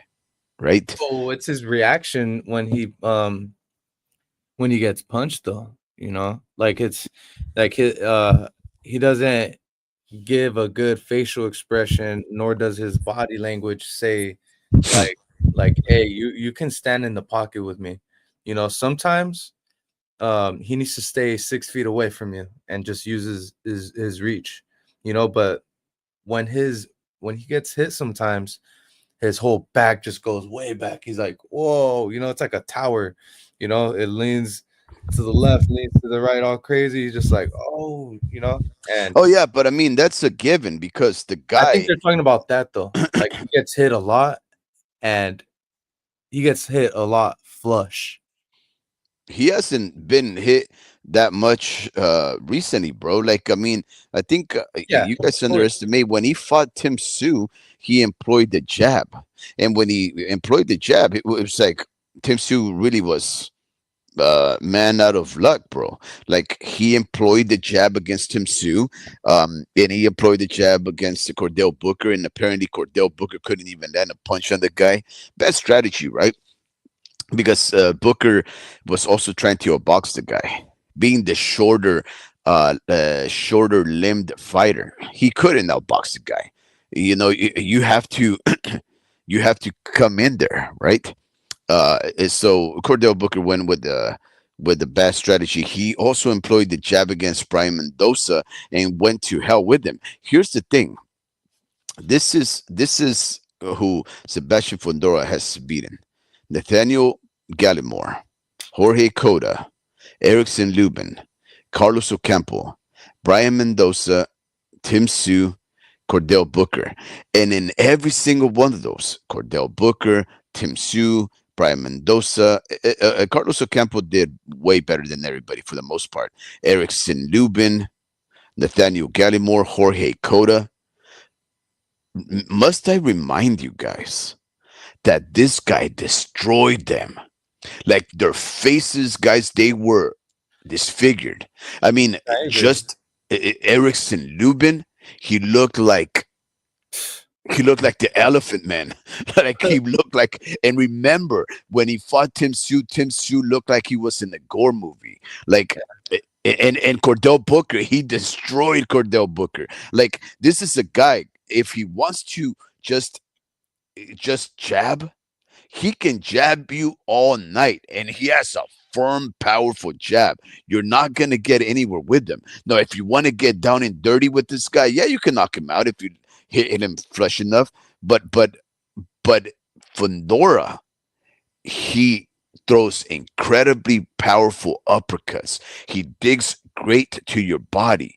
This guy can blow up in weight rather well. Man, I think a lot of people, when they think of possible Sebastian Fedora versus Sandor Sayas, and they say that Sebastian Fedora is nothing but a punching bag, I think they really overestimate the potential of of Sandor Sayas. Sandor Sayas has literally fought no one besides C-ranked fighters. Why would he beat a guy that's beaten guys like Erickson Lubin and Tim Sue? Just a few years ago, we were talking about Tim Sue was going to be the next champion. Yeah, no, I think you're underestimating Xander though. Xander knocked out his last dude was actually pretty fucking good. Or he was resilient and he was a hard dude to knock out and he's never been knocked out. Mhm. So you knock out someone with a high knockout ratio that's never been knocked out. Um and beat a dude like Patrick Teixeira, who's been in there with hella world champions. I like his chances, but that would be a toss up. But for with Sebastian, because Sebastian has surprised me, but he's one of those guys that it's like styles will make the fight. You know, uh, Cordell Booker wasn't really at that level, anyways. Um, he's been in there with some good names, but Cordell Booker still had a lot to prove, and honestly, bro, like once you see that crack, um, once you see a pothole, right? Once you see a pothole, they fix it, and it ends up being a problem again eventually. Um, that's the way they're gonna look at it with Brian Mendoza, with that Brian Mendoza fight. Like that's a blueprint right there. And they see what type of volume and output you got to put in, and they're just gonna follow that blueprint if you're that as good as a Brian Mendoza. Um, I really do think Tim Tszyu would have knocked him out. But there's this other fact that um, fucking this guy was beating Brian Mendoza in every round but up until he got knocked out, Yeah. you know. So Tim Tszyu looked like he was heading towards that direction, but I'm telling you, I'm giving him that benefit of the doubt with that cut. That cut wasn't there, he would have done that, and I'm gonna like point that out every single time because I just feel like with the amount of work that he puts in the training camp, the overall product, I feel like he's just better than Sebastian, bro. And Sebastian's reach is just it almost deserves to be in the Hall of Fame itself. All that, because he That's gets hilarious, bro. better as he moves up. He gets better, and I feel like the taller you are, the more room you have put muscle in. That's like you're giving yourself like more energy, almost like you're putting like more blood in your system, and it's new blood that you're creating to get in your brain, and it's just making it easier for you to like. Not everyone's the same, but I just feel like with that size, weight, and muscle will only benefit this guy, and this guy's pretty much the tallest world champion right now as a welterweight, even as he's had taller than the heavyweight champ in Usyk. So this guy's has a lot of room to go, but I'm telling you that chin is it can be tapped, but it takes a lot of taps to do it, but Yep, I think it you takes a know lot of steps. And but here's Tim the Tszyu thing, Tim Xander Tszyu Sayas had even a knockout artist like that. he's not, and honestly, but the reach though, he's the tallest guy he's ever faced, so maybe he has a chance to actually like reach him where he's not expecting to get reached, you know. And then next thing you know, Fundura's boxing a different style of fight. It's like, oh shit, I'm like, I feel far away, but this guy is like the most lengthiest guy, and he's actually connecting, and I'm tall, and this I've never been in this situation. I'm using my legs like I never have before, you Who? know. No, like a Fundora. Like imagine he has to use his legs like more than he That's usually okay. He could do that. He could do that. But what I'm saying is, when just one time the Xander Sayas has been clipped in the chin. None. None. And I assure you, Sebastian Fundora is going to test that chin like he's never done before, bro. This guy is 22 years of age. He's fought in only C level fighters, bro. Who? Xander Sayas. Yeah, yeah, yeah. Slava Spomer, I guess he was ranked 14 for that organization. Spomer has never fought in a prior champion. This guy right here, the only fighter that he has of any recognition is Patrick Teixeira, right? Who he was a former champion at 154. He ended up fighting Brian Mendoza, right? And I think Brian Mendoza took the belt from him, and then Brian Mendoza ended up he unified with him, and then he took his two belts or his third belt over there to fight baby Charlo. But otherwise, Pedro Teixeira, when he fought Sender Sayas, he's out the door, bro. Like, I mean, he had won a few fights back to back, so he's not that bad, but he's not that good either, right? Like when he lost to Brian Castaño, he lost two in a row, and then he ended up winning three, and then he lost to Sanders Sayas, and he's back up on the rebound. Patrick Teixeira is a very good fighter, but his style is not very exciting. He's losing a lot of his skill set. He's looking quite old real quick, Patrick Teixeira is. I don't think any of the fighters that I look at in Xander Sayas' record prepare him for a fighter like Yeah. Sebastian Dora. Anyways, and a lot of the smoke, right? There's a lot of smoke at 154, um, because Tim Tszyu supposed to knock out Sebastian Fundora, bro. And you got to ask yourself this: is that because I'm agreeing with you, right? Xander doesn't have a lot of power, and his resume is very it can be it's suspect, right? He's on that top rank on the top rank diet they call it. Um, and you got heavy hitters, bro, that are like in the top 10 with him. And I'm gonna name you guys, and you say yes or no as far as if they can beat Sebastian, right? Just say yeah, knockout, or he can beat Fondora, right? And these guys are in the top 10 in the rankings, right? Um, no belt organization, just on top rank, box rec. Mm. Uh, Jesus Ramos, does he No, beat Sebastian? no, No. Okay. but he could. It'd be a good fight, but he Okay. could. Charles But no, Charles Conwell, knockout. He knocks him out. I know you don't know him as much as I do. no. He knocks I've him out. seen him. He's in top rank, right? Yeah, I think he's better than Virgil, and I think I I see him knocking out everybody, bro. Everybody. Um, Who has he fought? mm, I don't know. Oh, Nathaniel Gallimore. Mm. Nathaniel Gallimore, Juan Carlos Abreu. That So dude's good. Sebastian beat him also. Mm. Okay, yeah. Okay, yeah, okay. Hold on, let me see the rest of the guys. Yeah. Serhii Boachuk. I Let think me he think can about beat this him. one. I Let think me he can think beat about him. this. Hell of a Serhii fight, but if Sebastian sticks to his jab, which he will, Boachuk's 6 foot. the other guy is 6'5".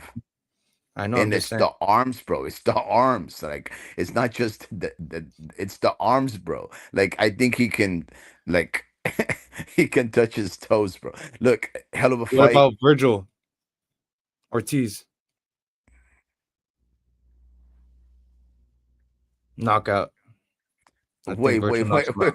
out. Virgil knocks out. Virgil knocks out Sebastian Fondora. Man, those are very good fights, bro. Udazaliev. All knockouts, bro.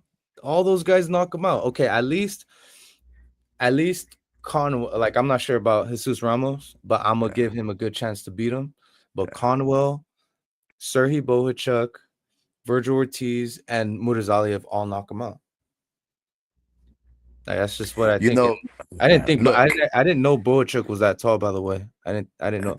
I didn't either. I'm just saying not because of the jab, right? Because see, if we're trying to compare the Sebastian Fondora that we seen when he got knocked out to Brian Mendoza, right? Or the first 4 rounds that we saw him in when he was in a scrappy fight, 4 or 5 rounds with Tim Sue. If we see that guy before he made the mid-fight adjustment to stick to the jab, like religiously, then I would say, you know what? Okay, yeah, they'll knock him out because they're gonna have to give some to take some. They'll go up inside of him. Sebastian Fedor will start digging deep, and he'll just stay put in the pocket and start throwing to the body, trying to uppercut him and everything like that. That guy, yeah, if you throw one of those haymakers over the top, yeah, you can clip Sebastian Fedora, and he's gonna be chinny because he's so lanky.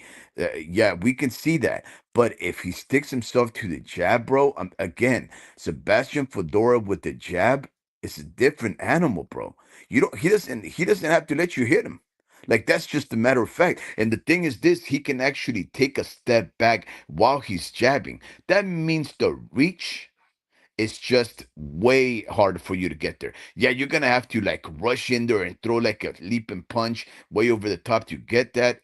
But and everybody says that Fedora doesn't move his head. Maybe, maybe Bohachuk. I would probably say Bohachuk has a better chance than Virgil Ortiz at beating Sebastian Fedora. Yeah, I would too, Um, because he has better resiliency. I think a European fighter like a Murtazaliev or a Boachuk mhm. can knock him out swiftly. I think the mindset kicks in and they're just resilient. Virgil can stay composed, and he can stay more calm, which I don't know if that'll work against a taller fighter. You need to be like in his face. And then there's a The reason why I let Bakram.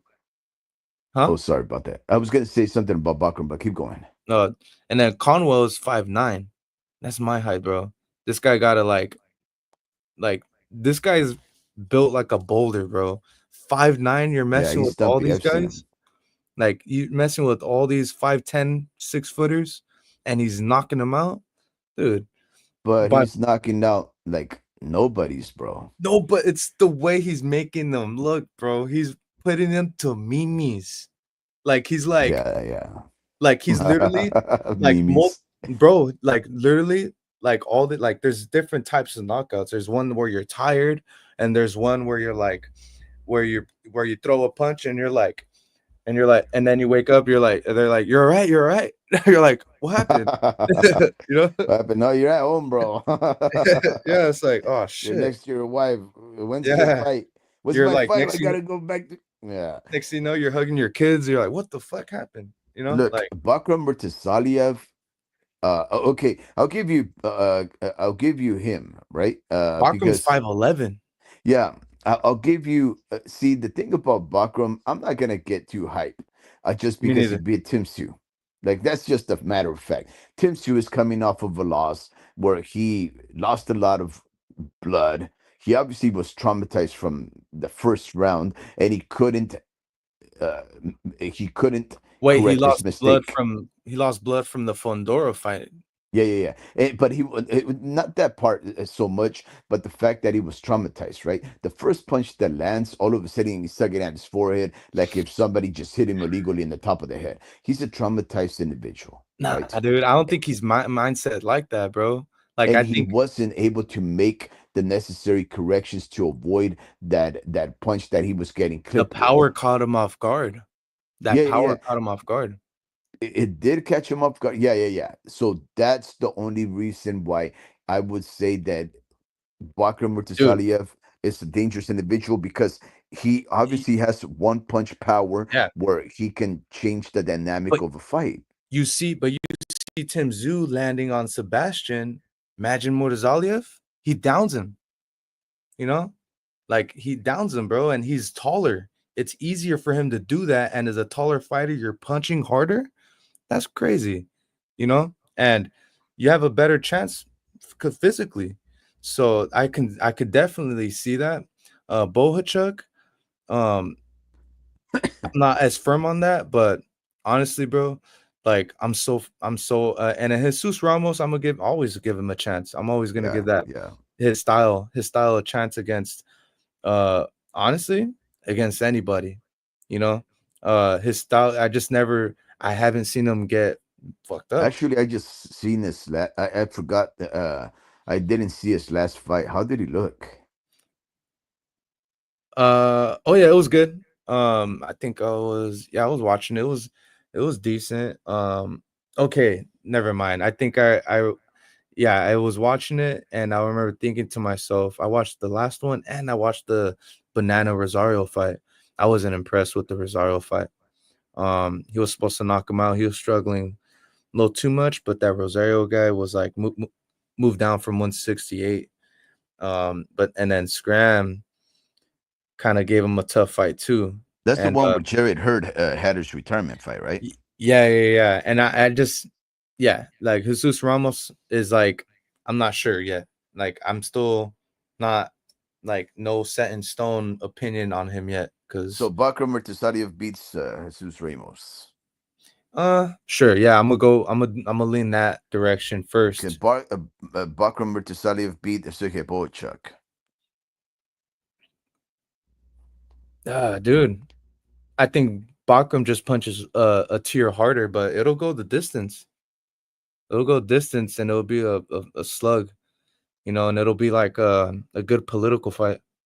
But hmm, but yeah, like Conwell is just by far, dude. Like he's literally the strongest puncher, bro, out of all of them. And I only know this because of the interviews that I hear about him.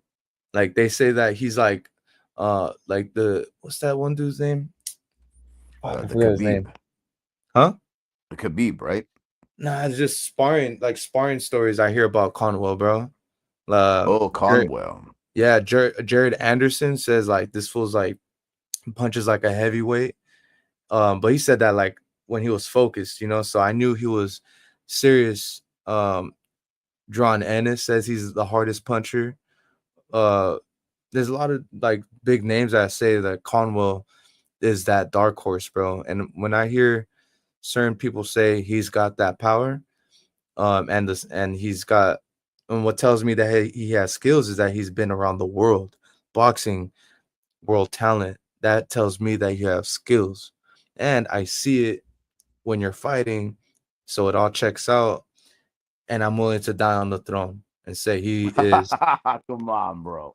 Like, don't die on the throne. We ain't seen nothing, bro. Like, okay. let's Okay, give him a look. good big ass fighter at least before. Okay, but look, dude. Don't die on the throne, bro. But look, dude. Virgil ain't do this. Xander ain't do this. I remember watching Xander, and he lost to Amari Jones in the amateurs, Mhm. uh, against my uncle. And he lost against him. Um, and honestly, and Boacek, Ukrainians, they're always gonna be good. Um, and any European like Israel Madrimov is gonna give anyone a tough fight. But what American shows me that pedigree, dude? Conwell, Conwell has that Terence Crawford pedigree, that Yeah. Terence Crawford, John Ennis pedigree. No one, Keith Thurman, I guess, but he's really inactive. I know he just won, but inactive. Virgil, um, doesn't like this isn't his first weight class that he's moved up, so he's got a lot of proving to do. He's still a game in the player, but Yeah. Conwell, he's been in the flesh, bro, in this freaking weight class since the Okay, amateurs. now let me flip it on you, right? Let me flip it on you. Okay, because we're talking about Xander Zayas and Sebastian Fondora, and the reason we're talking about that fight is because that fight might actually happen, bro. Yeah, yeah, Right? Like, I mean, literally, there's a lot of people that believe that it's Sebastian final. Fondora. No, no, no. They're thinking that Sebastian Fondora will probably vacate Mm, in order to not fight that guy because you know the whole PBC politics game that they play where they don't like to cross the street. When they do allow their fighters to cross the street, they always lose. That kind of a history, right? And the PPC, for whatever it's worth, right? They're able to maximize what they can out of their fighters. Like for example, maybe they did not allow Errol Spence Jr. to uh to fight Terence Bud Crawford any earlier, but that allowed for Errol Spence to attain 3 belts and put on some very exciting fan-friendly fights. We didn't really get the same kind of stuff from Terence. wait, say Sorry it about again. that. I had to sneeze. I had to sneeze. Wait up. Oh, okay, my bad. I thought I zoned out for a long time or something, and I was like, oh shit. So No, no, sorry. Oh goodness, these allergies. What I was trying to say is that Sebastian Fundora might actually go without fighting.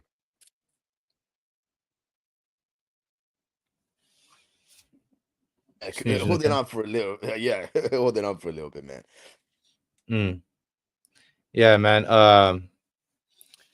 Yeah. So, cause since it's one over here in the West Coast, the topic is Terrence Crawford, top three greatest Hall of Famers ever, right?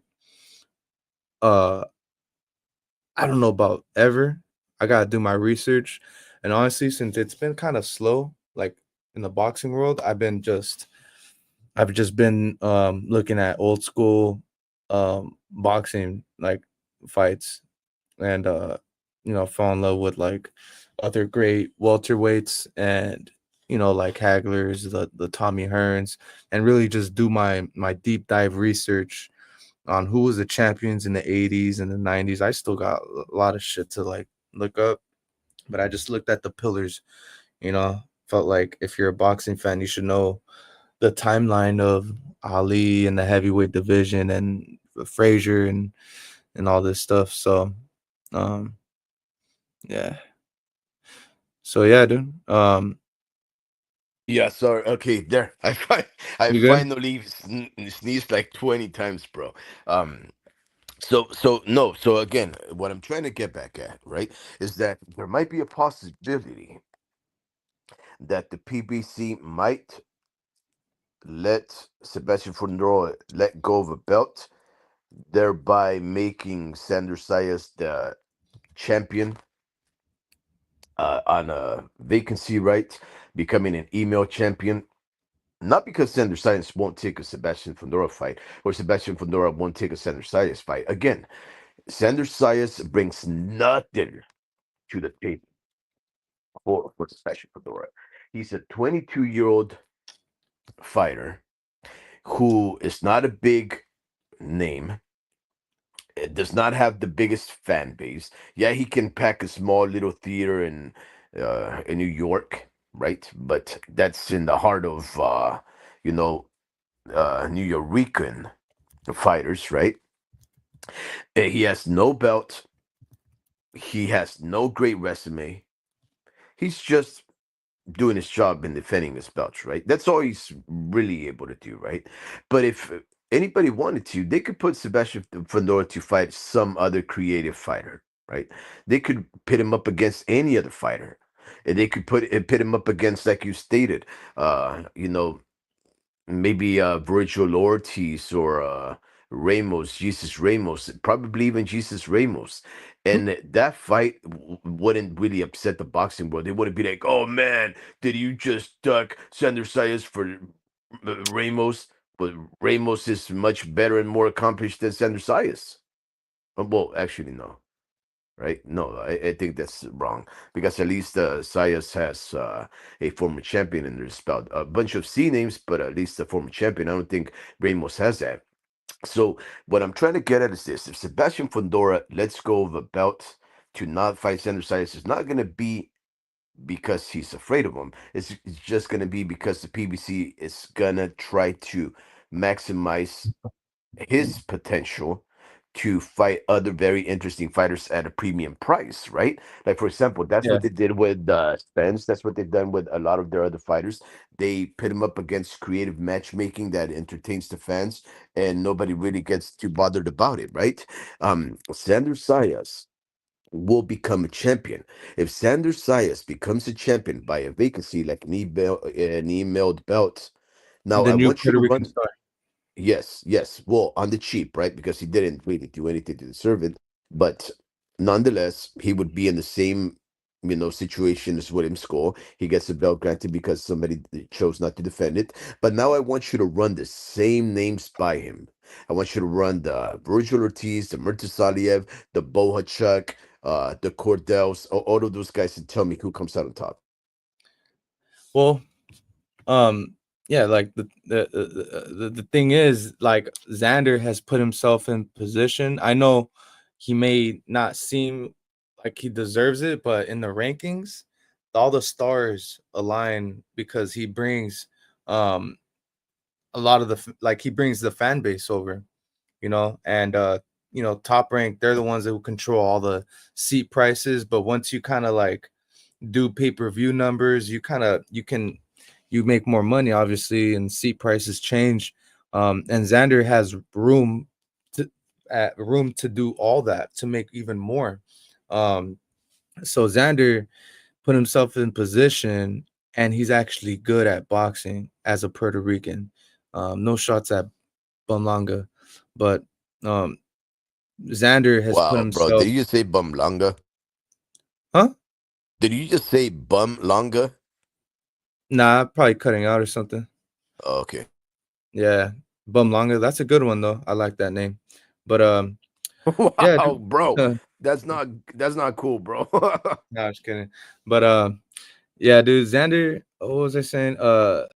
Yeah, Xander. It's like he's in his face now. Like he's like right there in I think he's like a mandatory to his belt. So um yeah, at this point, like you got to look at the realistic fights. I mean, he's going across the street for that fight, and that's what makes it hard to make that fight because you have all these guys on his side of the street that are doable. I'm not sure if they're really, doable fights because of I don't know where Mutazaliev or Virgil Ortiz are ranked in their organizations. But I know Xander's like a little ahead, a little more closer to mandatory.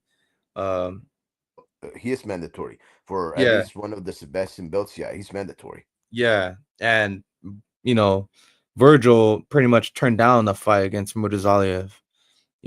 So that pretty Yeah, much he did. affects, yeah, and that affects that decision as well. So we got to see it play out because you never know. Sebastian, I mean, Sebastian knows he's going to be in a dogfight.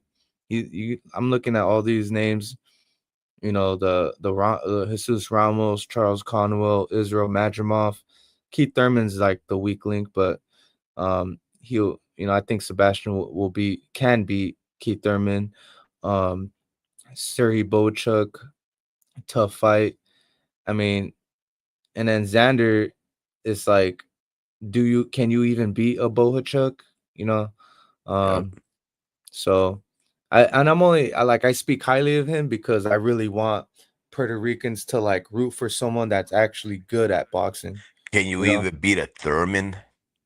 yeah, Can you like even beat a Ramos? Like, yeah, really, these are the kind but of hey, questions that people have to ask themselves when they start to but that's all. belittle Sebastian Fedora as a fighter. Yeah, and on Xander's side, as far as a Puerto Rican fan base, you just got to continue to give good fights to these top names. Give them good fights. Give them tough fights. Don't get dominated pretty much by any of these guys. Be fight at like just give them good fights and continue to do that. Um, and I keep going like because I have cousins who are Puerto Rican, I guess, and they know You box, guess. huh? No, Oh, nothing, nothing. So you yeah, no, guess. no, yeah, no, because They just don't claim me on. They don't claim me. they're like half Puerto Rican from this part of my family, but they know fighters more than they know football players.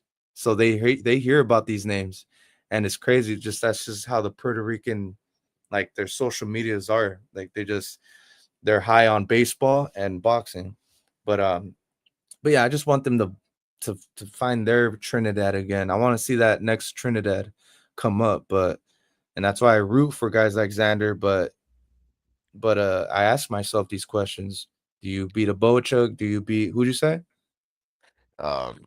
Let's start with Ramos. Do you beat a Ramos? Do you beat a Ramos? Do you beat that? And I Do guess you it's beat a Brian Mendoza? yeah, yeah, right. And it's like you gotta ask Do you Berlanga beat that an too. Erickson Lubin? Right? Yeah, Like, do you beat a Charlo, a 2-year-old retired Charlo? Can you beat that guy?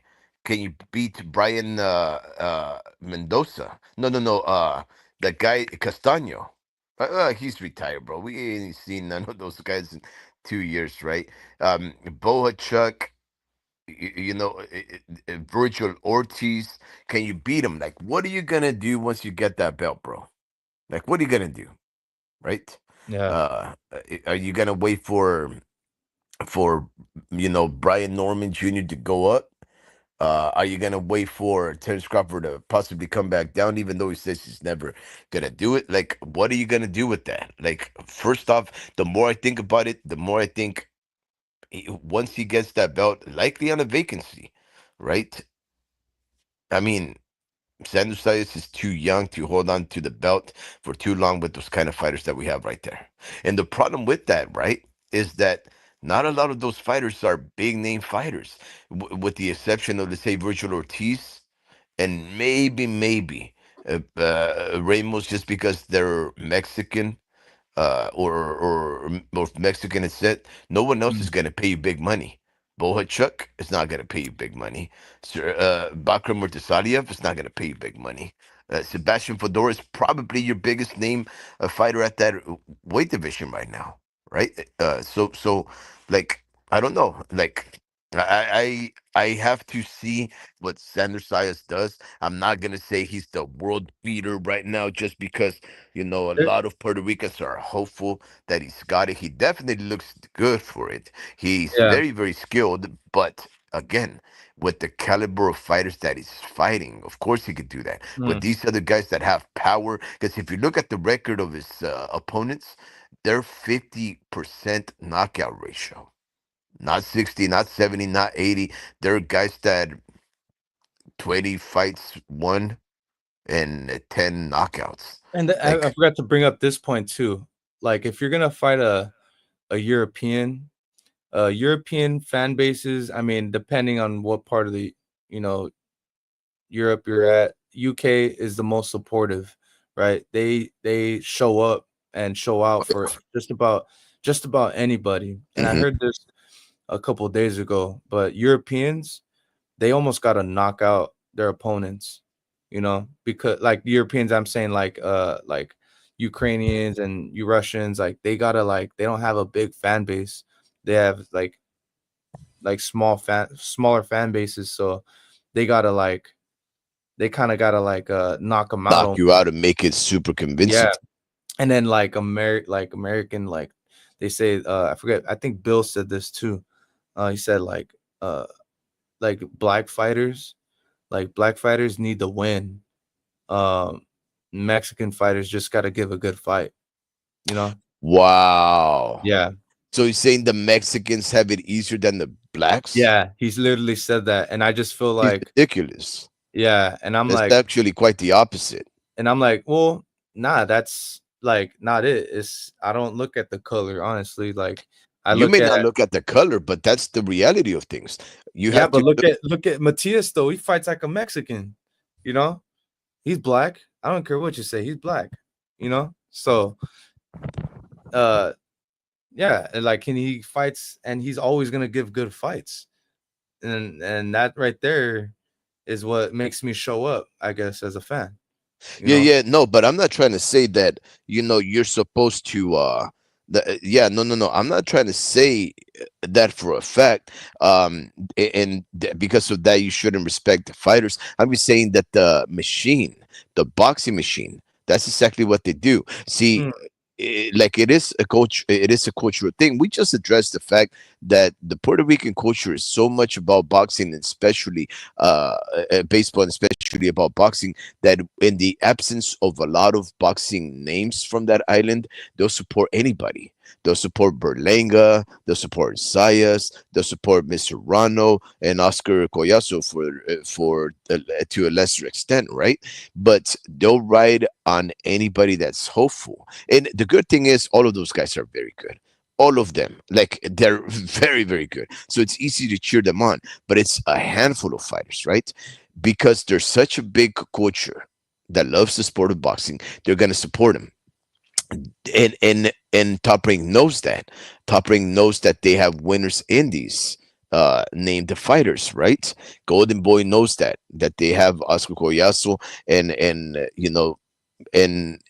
and Miguel Cotto supporting that fighter, right? Co-promoting that fighter.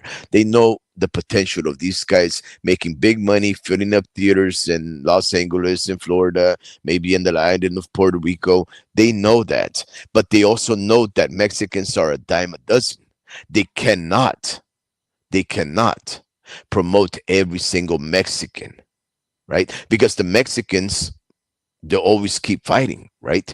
Like, they'll always have opportunities, whether they're going to be journeymen or otherwise, they're always going to be in the mix, right? And other fighters won't necessarily ever come back from that.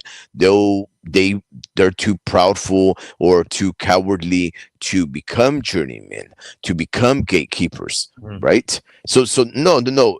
Look, the black fighters right now that are champions, they've had it way easier, and nobody gives them that much crap. Shushu Carrington just had a very boring fight, and you know what he's talking about? He's talking about taking on a fighter like Rafael Espinosa. Rafael Espinosa really has gone through hell and back to get his belt, and Shushu is gonna come over here and just mosey on in and just jam himself to win. Like, and nobody's gonna say nothing. Nobody's gonna call Shushu a boring fighter, even though that's what he is. Why? Because people tend to think, and mistakenly or not, that is a black fighting style. A defense first fighting style is more indicative of a black boxer, and the come forward, more offensive, easier to hit fighting style is more typical of a Mexican or browners or Latinos or whatever you want to call them, right? That's just a matter of fact. That's why you have people saying taxi drivers and taco makers and taxi cab drivers in Tijuana, and they never say the same about blacks, right? Because they fight differently, right? And so it's just stereotypes, obviously, but I would say, right? I would say blacks and any other race have easier chances at becoming champions than Mexicans do. I would almost bet money on it. Uh, nah, I think we've kind of, I guess there is some kind of truth to it, but I just feel like uh I'm trying to think of a Mexican name that doesn't fight like a Mexican. Um, but honestly, they're gonna gravitate to the pit bull. But Canelo Uh, doesn't really fight like a Mexican. who? Canelo, But that's why he's great, you know. yeah, yeah, And who else? because he doesn't fight like a Mexican. Yeah, yeah. That's And what makes him great. but who else is great that fights like a Mexican? You know, Let me think about this. that's like a new school Bam, fighter though. well, Bam Not a Rodriguez is not Mexican, but you know. Sure, yeah, yeah, yeah. That's a good one. Like he's unique too. He's like the Loma of the Mexican community, you Mhm. know. But yeah, dude, I think he's that's a good one. But look at his Oh, size, Chop Chop, size. Chop But Chop. yeah, but He's do also you very think? good. But don't you think size and stature matters? Like as far as notoriety, like not notoriety, but hype. You know, like as far as filling seats, uh, like the glamour divisions are like the glamour divisions for a reason. And I think I was talking to Rich about this. He brought up Collazo. He's like Collazo is like the best Puerto Rican fighter out of Puerto Rico, you know, like. And I was like, dude, honestly, those guys are kind of too small to like be great. Like, like I probably could have worded that better when I was typing it out, but like, but they're too small for people to like show up and you know start talking. It's like a hardcore. That's like a hardcore subject, you know, for a lot of boxing fans.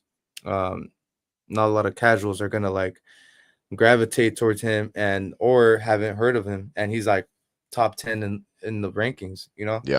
Um, yeah, if you look at top 10 ranking, top pound for pound rankings, from 2005 or 2007, you're gonna see people you don't recognize because you weren't into boxing like that. You know, Mm. you're only gonna recognize two names, you know, or at least me, at least, you know. But yeah. So those guys are almost like too small. Look at El Finito. Finito's like undefeated or some shit like that. Mhm. Great fighter, but I Chiquita feel like is all of those fighters are small. yeah, it's just I feel like you need to be at like at least a 135 pounder, you know, for you to go really, really viral, you know.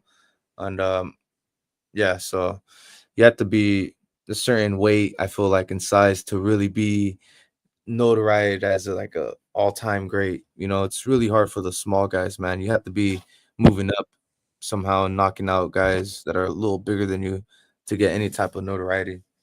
Well, luckily for them, men like Junto Nakatani, Bam Bam Rodriguez, Naoya Inoue, all of those guys, they're blazing the way, uh, and opening up those doors. So now people are starting to pay attention to these little guys. Let's read a couple of these comments. The homie Ricky is very chatty today. He says that Brock Purdy signed contract already. Yes or no? You want to No, answer that real quick? Okay, no. The homie Ricky goes on and says European fan bases suck. A double S. They root for strippers, turn to boxers, and put them on pedestals. Those are dumb fans. I'm not too sure what stripper that is. They sing "Sweet Caroline" to hype up over heavyweight bouts. Like, what the hell? LOL. just talking Most about per- Ebony Bridges, Kell ah, Brooks, baby bro, mama. yeah, she was. She's a good fighter. The most Puerto Rican fighters are I bums. thought you were They gonna are. say it. Never Most Puerto Rican, no. You know who? Sandy Ryan, bro.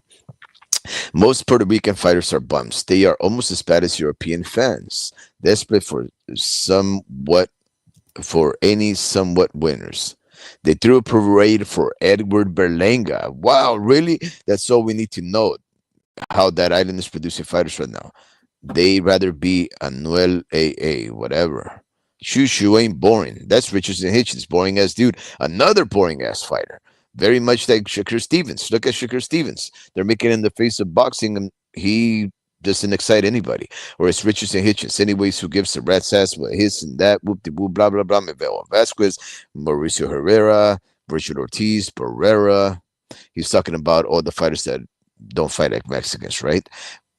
Even Marcus had great defense. Canelo has a signature left hook and body shots that Mexicans throw. What are you guys talking about? These are crack talks. Be sure you come through for some food tomorrow, Maine. He's telling you. Charro beans, carne asada. Watch him Emiliano Vargas beat some ass. Well, Dream, let me run a couple of fights by you. Okay. Who's gonna win this fight, man? Michaela Mayer versus Sandy Ryan in the rematch. Recall that Michaela Mayer, she won the purse bid, and Miss Sandy Ryan, the champion, came down over here to the Big Apple, New York, and somebody assaulted her. They attacked her with some paint. She was walking down the street, walking out of the apartment, and somebody runs out of a car, runs up to her, throws a bunch of bloody paint at her, runs back into the car, and runs away. I thought that on that fight, it was a very good fight, but I had Sandy Ryan winning by 2 rounds. Makeda Mayer got the nod. Who's going to win tomorrow? A lot of people saying upset small. Sandy Ryan? Yeah. Nice. On TBB. Yeah. Yeah, great, bro. I want Sandy Ryan. I'm a fan, bro. Like, Yeah. Do you oh, think she has a good chance? Did you yeah, watch I think she fight? won. I think she won the first time. Really? When she Yeah, fought, who's she fighting? Makeda Mayer Oh, that's right, rematch. dude. I think she has a good chance, man. Well, again, I think she won the first fight, bro. Yeah. Yeah, I mean, it was a very good fight, but I still had her winning by 2 rounds. Let me ask you this one: Brian Norman Jr. versus Derek Cuevas.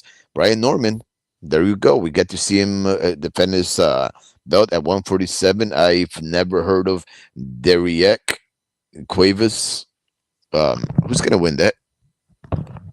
Cuevas and who? Cuevas and Brian Norman Jr. And that's another one that they're saying Cuevas is probably has a good chance to beat Norman. What? Yeah. Brian Norman, the guy Mhm. who utterly destroyed and knocked out with a knockout of the year contender, Giovanni Santillan. That guy? The guy who looks Yeah. spectacular? Wow. I have to check Yeah. that fight out then. I've been unimpressed with Brian a couple times Yeah, actually. yeah, that is true. That is true. So he's very up and down, I guess. Uh, And for him to beat Giovanni Santillan, that means uh he broke him down mentally.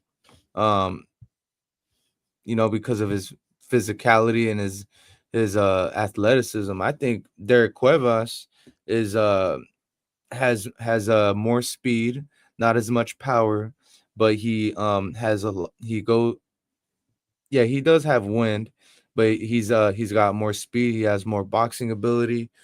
He's beaten undefeated fighters before. mhm. He actually knocked out um Night, homie Ricky. weapon.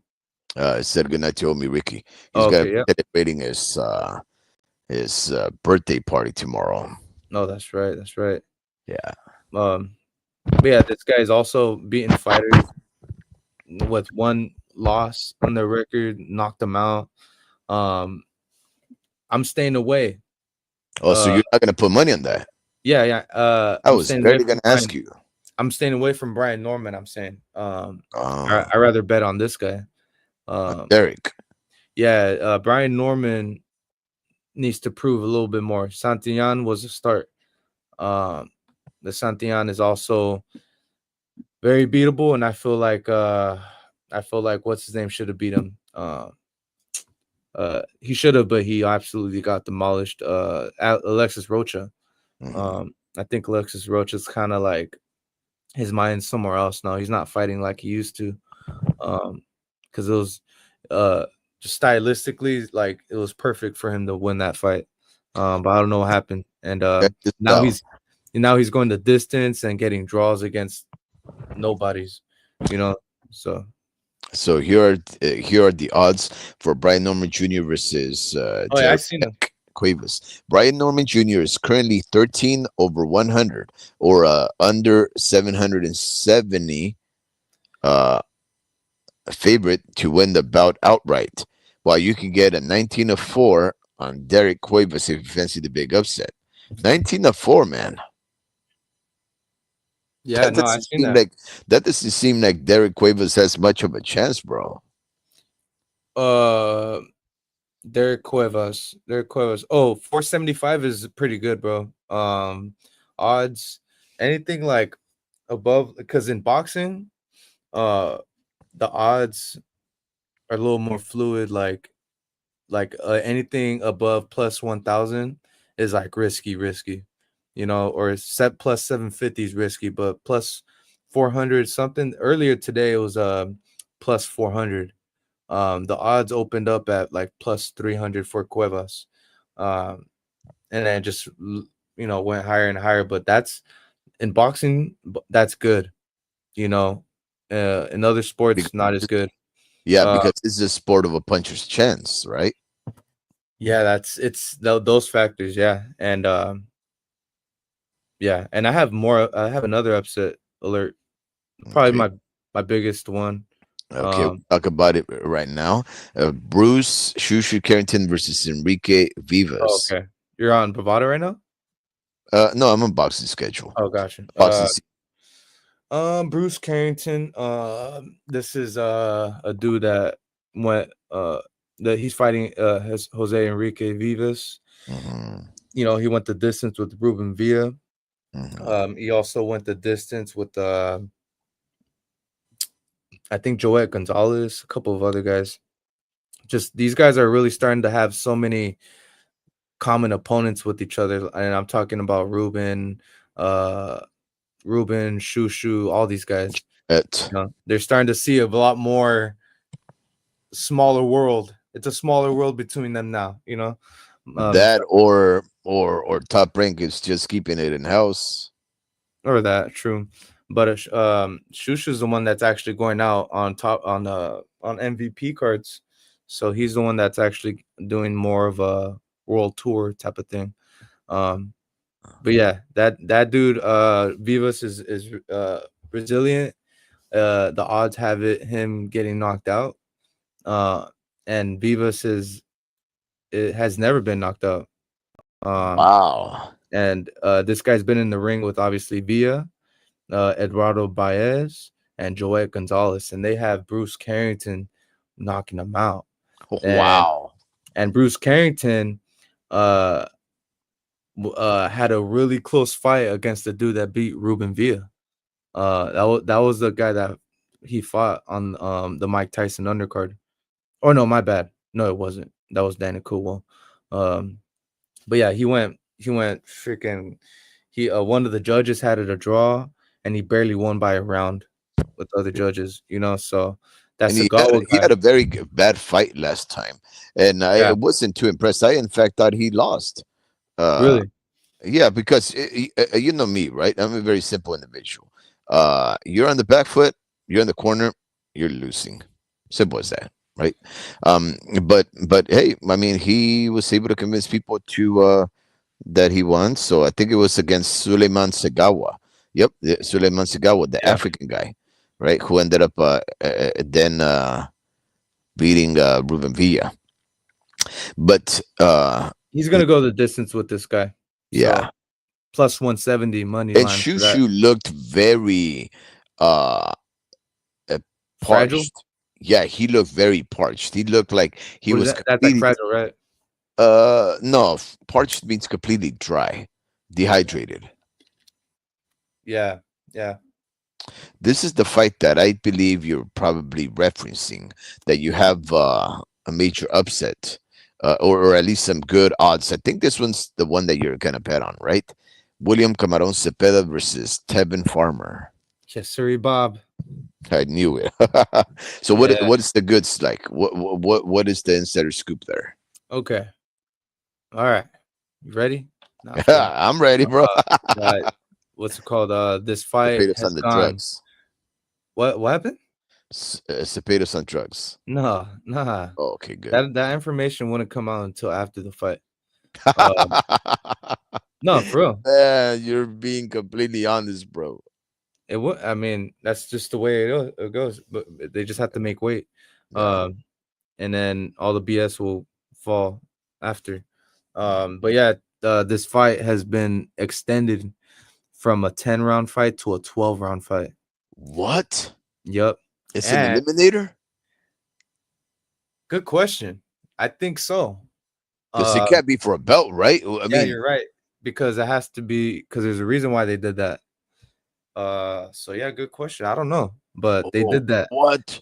Bro, keep talking about the research. What the? Yeah, and I'm pretty sure it'll say on BoxRec, but I haven't even checked. But TBV was pretty much announcing it's a 12 rounder, bro. That shit's a 12 rounder. What? Um, so yeah, no, it says 10 rounds on BoxRec, but yeah. So that fight, he has a good chance of getting stopped, bro. He has a good chance of getting stopped. Who? Uh, or beating him at least, but Cepeda. Zepeda can get gas now. Yep. Uh, I'm not sure about knockout, but knockdowns can happen. It happened the last fight. Uh, yeah, bro, like the 12 rounds. Yep, it says it right there.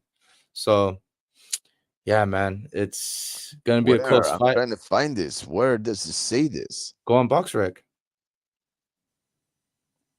Box This rec. is Okay. this is for the interim. I knew it was gonna be an interim. Yeah, this for it says right here the WBC interim. But yeah, look it up. It's right there, BoxRec. But 12 rounds, bro. So I think Zepeda can get gassed right here. Um, and this is something that I'm pretty confident in because Tevin Farmer needed those extra rounds to really outbox this guy. To win those 2 rounds would mean to win the whole fight. And now Tevin gets the game plan better and utilizes energy, and his body is and the way he fights, it's he's meant to last the 12 rounds. How you play your cards in between those 12 rounds are up to you, and Camaron can get reckless and can get has that Jaime Munguia attitude, you know? Like he just too active, and it's like, bro, you're forgetting about your defense. You're forgetting who you are. You're just it's like you're just on autopilot coming forward. Hmm. You're not thinking, and that's kind of like Jaime Munguia, and that's how we got caught. He just kept putting his hands down and was comfortable with that and didn't think this guy had power. Tevin Farmer don't have power either, but he's a excellent boxer. He's a really good boxer, bro. And that he has that power that's enough to put you on your ass because you're off balance. He has really good footing and he's really good with his positioning. And that's what makes him still a problem. So I don't the reason why I wouldn't um the reason why I'm betting on Tevin Farmer is because of what I've seen in the first fight, but I'm just not confident in Zepeda at all. Like at all, bro.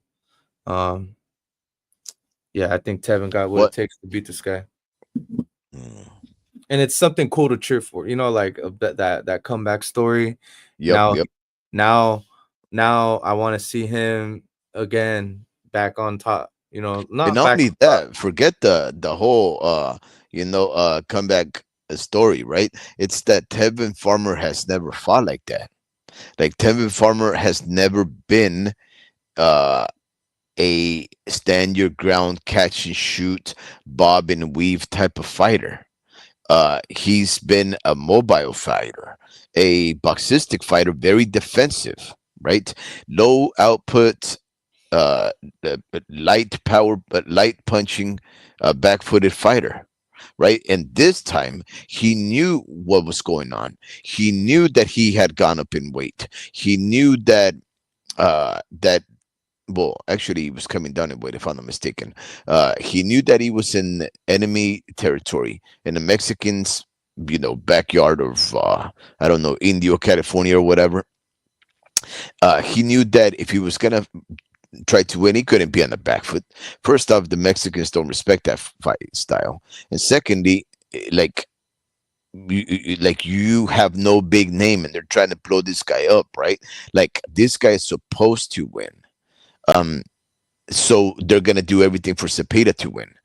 How do you beat him? Stand your ground and just catch a shoot and hit him. And bro, he even dropped Cepeda. Like, how do you do that, bro? This guy that throws 1,000 punches in the fight, he basically caught, bobbed and weaved about 60% of them, and gave a very good account of his own, dropping the guy and just having, in my opinion, some of the much cleaner punches. Just Tevin, outsmarting him. yeah, Tevin, well, everything, right? Tevin Farmer, he, it looked like a new man. It looked like a new man. It looked like the kind of fighter that I love to watch, And with right? Tevin, you don't know when he's hurt, because of obvious reasons, like you don't know when I, he's hurt. the Like, eye. Are you trying to say something about the eye, bro? yeah, yeah, yeah. Like it's hard, and you don't know if he's like "Ooh," like hurting, like it's really like the facial expression. Then it's that he has a good poker face, whether you like it or not, and that's still a factor. That's like, to me, that tells me whether or not if I should go harder or not. And that's the thing with Cameron, or yeah, is this And Cameron? here's, yeah, Camarón Like he'll Cepeda. and he doesn't know when to go harder or when to go like softer. Like his motto is hard, like go, like consistent every single time, regardless of what he's feeling, you know. And they need to be more knowledgeable when to go hard and when to go softer, Yeah. and that's Here's the other thing to add even more intrigue to it. He was asking for pre-fight testing. It never happened. He asked for a post-fight testing. It never happened. And he asked for a post-fight testing again because Golden Boy said that they were going to do it after. Golden Boy ignored him. Nobody gave him an answer. He tried to force the sanctioning bodies to respond to it. Nobody said nothing. And probably out of shame and embarrassment, Golden Boy decided that they should give him a rematch. It was either that or have to defend his mandatory position and take on Shakur Stevens. And obviously, having been dropped by by Tevin Farmer, a very low light puncher like Tevin Farmer. He got dropped by that guy. If there was any indication that William Camarón Cepeda is not ready for Shakur Stevens, who's a way more defensively sound, even though harder punching, I would say, in my opinion, especially at this moment, Shakur Stevens over Tevin Farmer, he was gonna have to defend against that guy. Where Shakur Stevens has all the physical advantages over Camarón. That yeah, he fight was like probably the blessing in disguise for William Cepeda because now he could learn to work on the stuff that he's gonna need to improve upon if he ever decides to take out Shakur Stevens. But he has to get over this guy first. yeah, Man, so much respect for Tevin. he just needs to learn how to win rounds, instead of trying to like fight him every single Second, round. Like every Yeah, exactly. Like he needs to pace himself. I think he's gonna actually pace himself a little better. Um, but I think Tevin uh just knows is gonna know what he's good at and what he's not good at. As far as punch volume, he knows what's coming, you know. So he's gonna do all the necessary adjustments, and it's just uh Kamado needs to knock him out. Like, yeah, I think he needs to knock him out because I wouldn't feel comfortable going the distance against a Tevin Farmer. You know, if I'm like, honestly, all I gotta see is this fight go the distance, and I'm like, holy shit, like I won this bet. You know, like that, like that's the first thing I'm gonna think of. And if it goes a distance, I'm gonna be like, well, you know what? Regardless if I win or lose this bet, this was a very good bet. You know, like I feel really good about this one. Like it was a intelligent. You know, it was an intelligent bet. Yeah. You know, So you're saying whatever the outcome is, they'll see all the fight through. yeah, it's gonna go the distance. It's And gonna no go. matter who wins or loses, that is a sure thing. It's gonna go all 12 rounds. There is no way William Cepeda is gonna overwhelm Tevin Farmer. There is no way that he knocks him out, and there is no way that Tevin Farmer overwhelms and knocks out William Cepeda, right? Cameron can actually knock out more overwhelm Tevin Farmer. I see that happening as well. But I don't see like Tevin Farmer putting his lights out.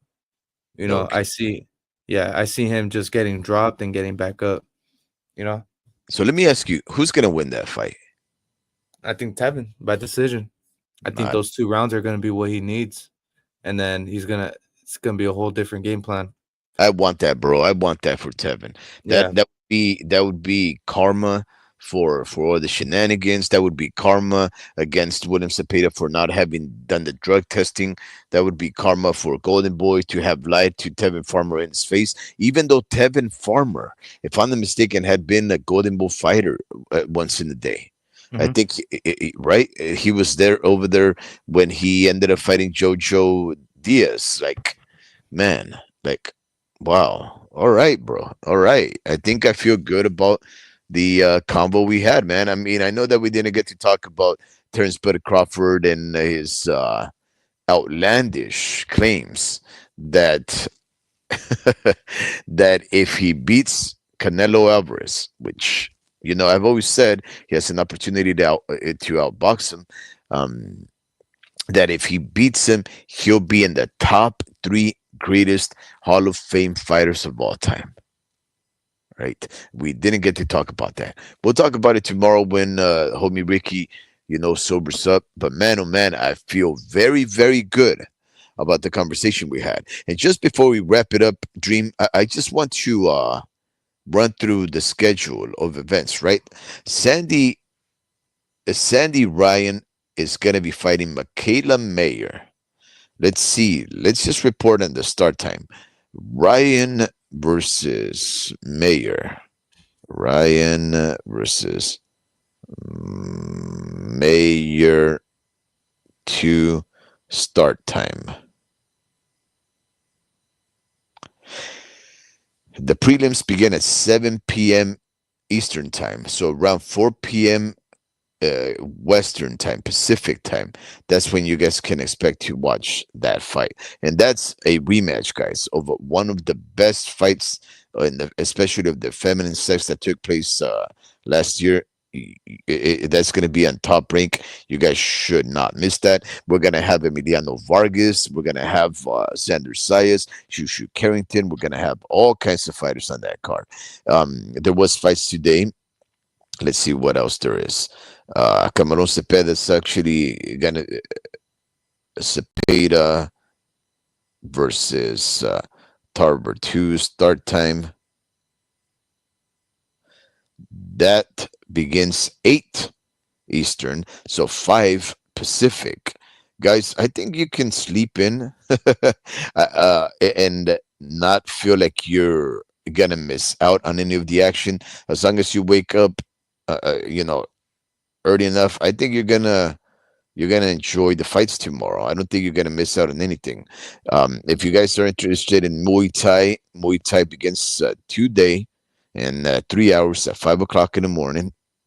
Right? I'm not too sure if you guys are into Muay Thai.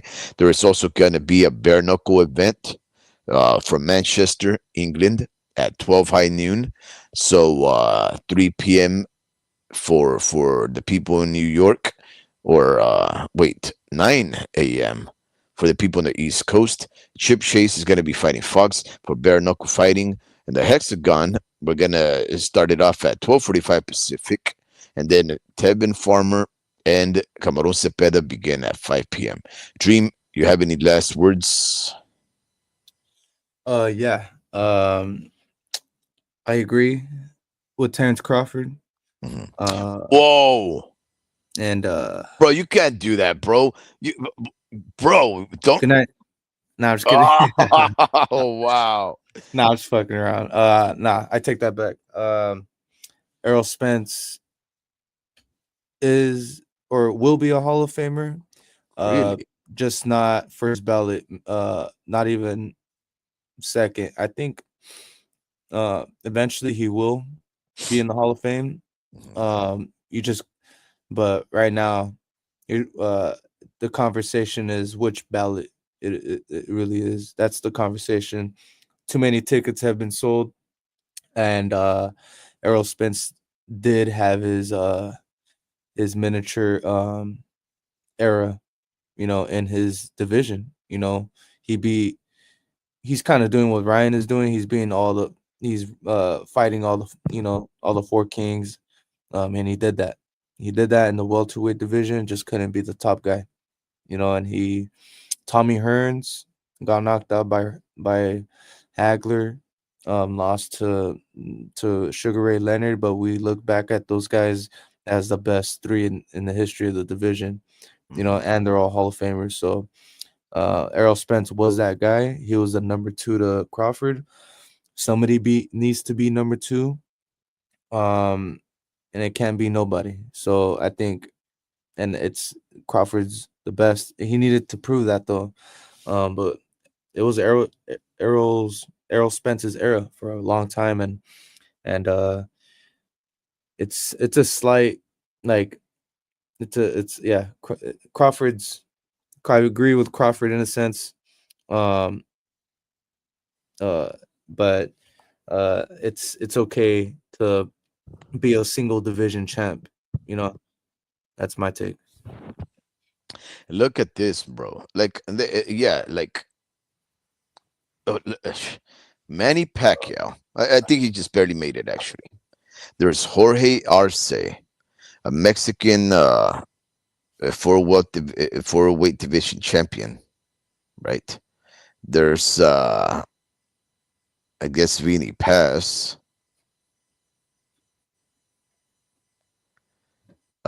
He beat Robert Manos de Piedra twice, Greg Hagen, Lloyd Hannigan. There is Michael Siewski, Meldrick Taylor. I remember that guy. Uh, Sean Porter. Mildred Taylor, that's like the guy that's like Errol Spence right there of our era. You know, Let me see. He fought. He's the one who had a premature stoppage with Julio Cesar Chavez in the last 2 seconds of the 12th bout. Guess he was gonna win that. Meldrick Taylor, Sean Porter, Mikey Garcia. Right? I would say Mikey Garcia has a better opportunity of getting in the Hall of Fame over Errol Spence, and so does Jorge Arce. So and hmm, yeah, I guess those two guys over Errol Spence, and of course Terence Bud Crawford over those two guys that I just mentioned. But yeah, no, I mean, look, is Terence Bud Crawford a shoe in Hall of Famer? Absolutely, bro. Absolutely, he's a shoe in Hall of Famer. As soon as he retires, all he has to do is wait it out 2 years, and he's gonna get in there. No questions asked, right? But but top three greatest fighters of all time, yeah, that's not gonna happen. But it seems like Dream has left for the night, and good riddance to him, because I've been wanting to go to sleep, and in fact, I sort of dozed off a couple of times right there while he was talking. I just put myself on mute and just let him ramble on for a while I took a little 5 minute nap. But yeah, we're going to be addressing the outlandish claims of one Mr. Terence Allen Bud Crawford, and saying that should he beat another shooting Hall of Famer in Saul Santos Alvarez Barragan, aka Canelo, that he would consider himself one of top three greatest fighters in the history of the sport. And all I can say is either he doesn't watch the sport, he has a short term memory, he is bloviating and has a big head, thinks so highly of himself, because that man is drunk. He must be punch drunk if he thinks that he would be the greatest top three of all time. And then you have to ask yourself, if you consider yourself up there in the top three, who are those other top two over you?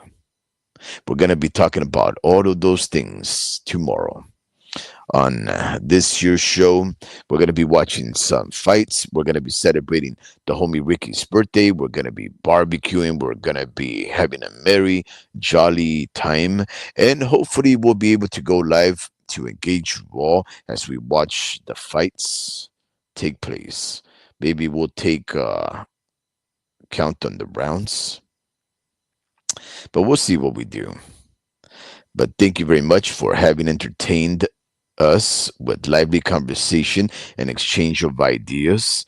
Thank you for listening to us ramble on about one of our greatest passion of life, organized violence through the sport of boxing. For Dream 123, homie Ricky, and your interlocutor for the night, myself, Warp Speed, I do hope you're doing well of health and that you are sane of mind. Engage.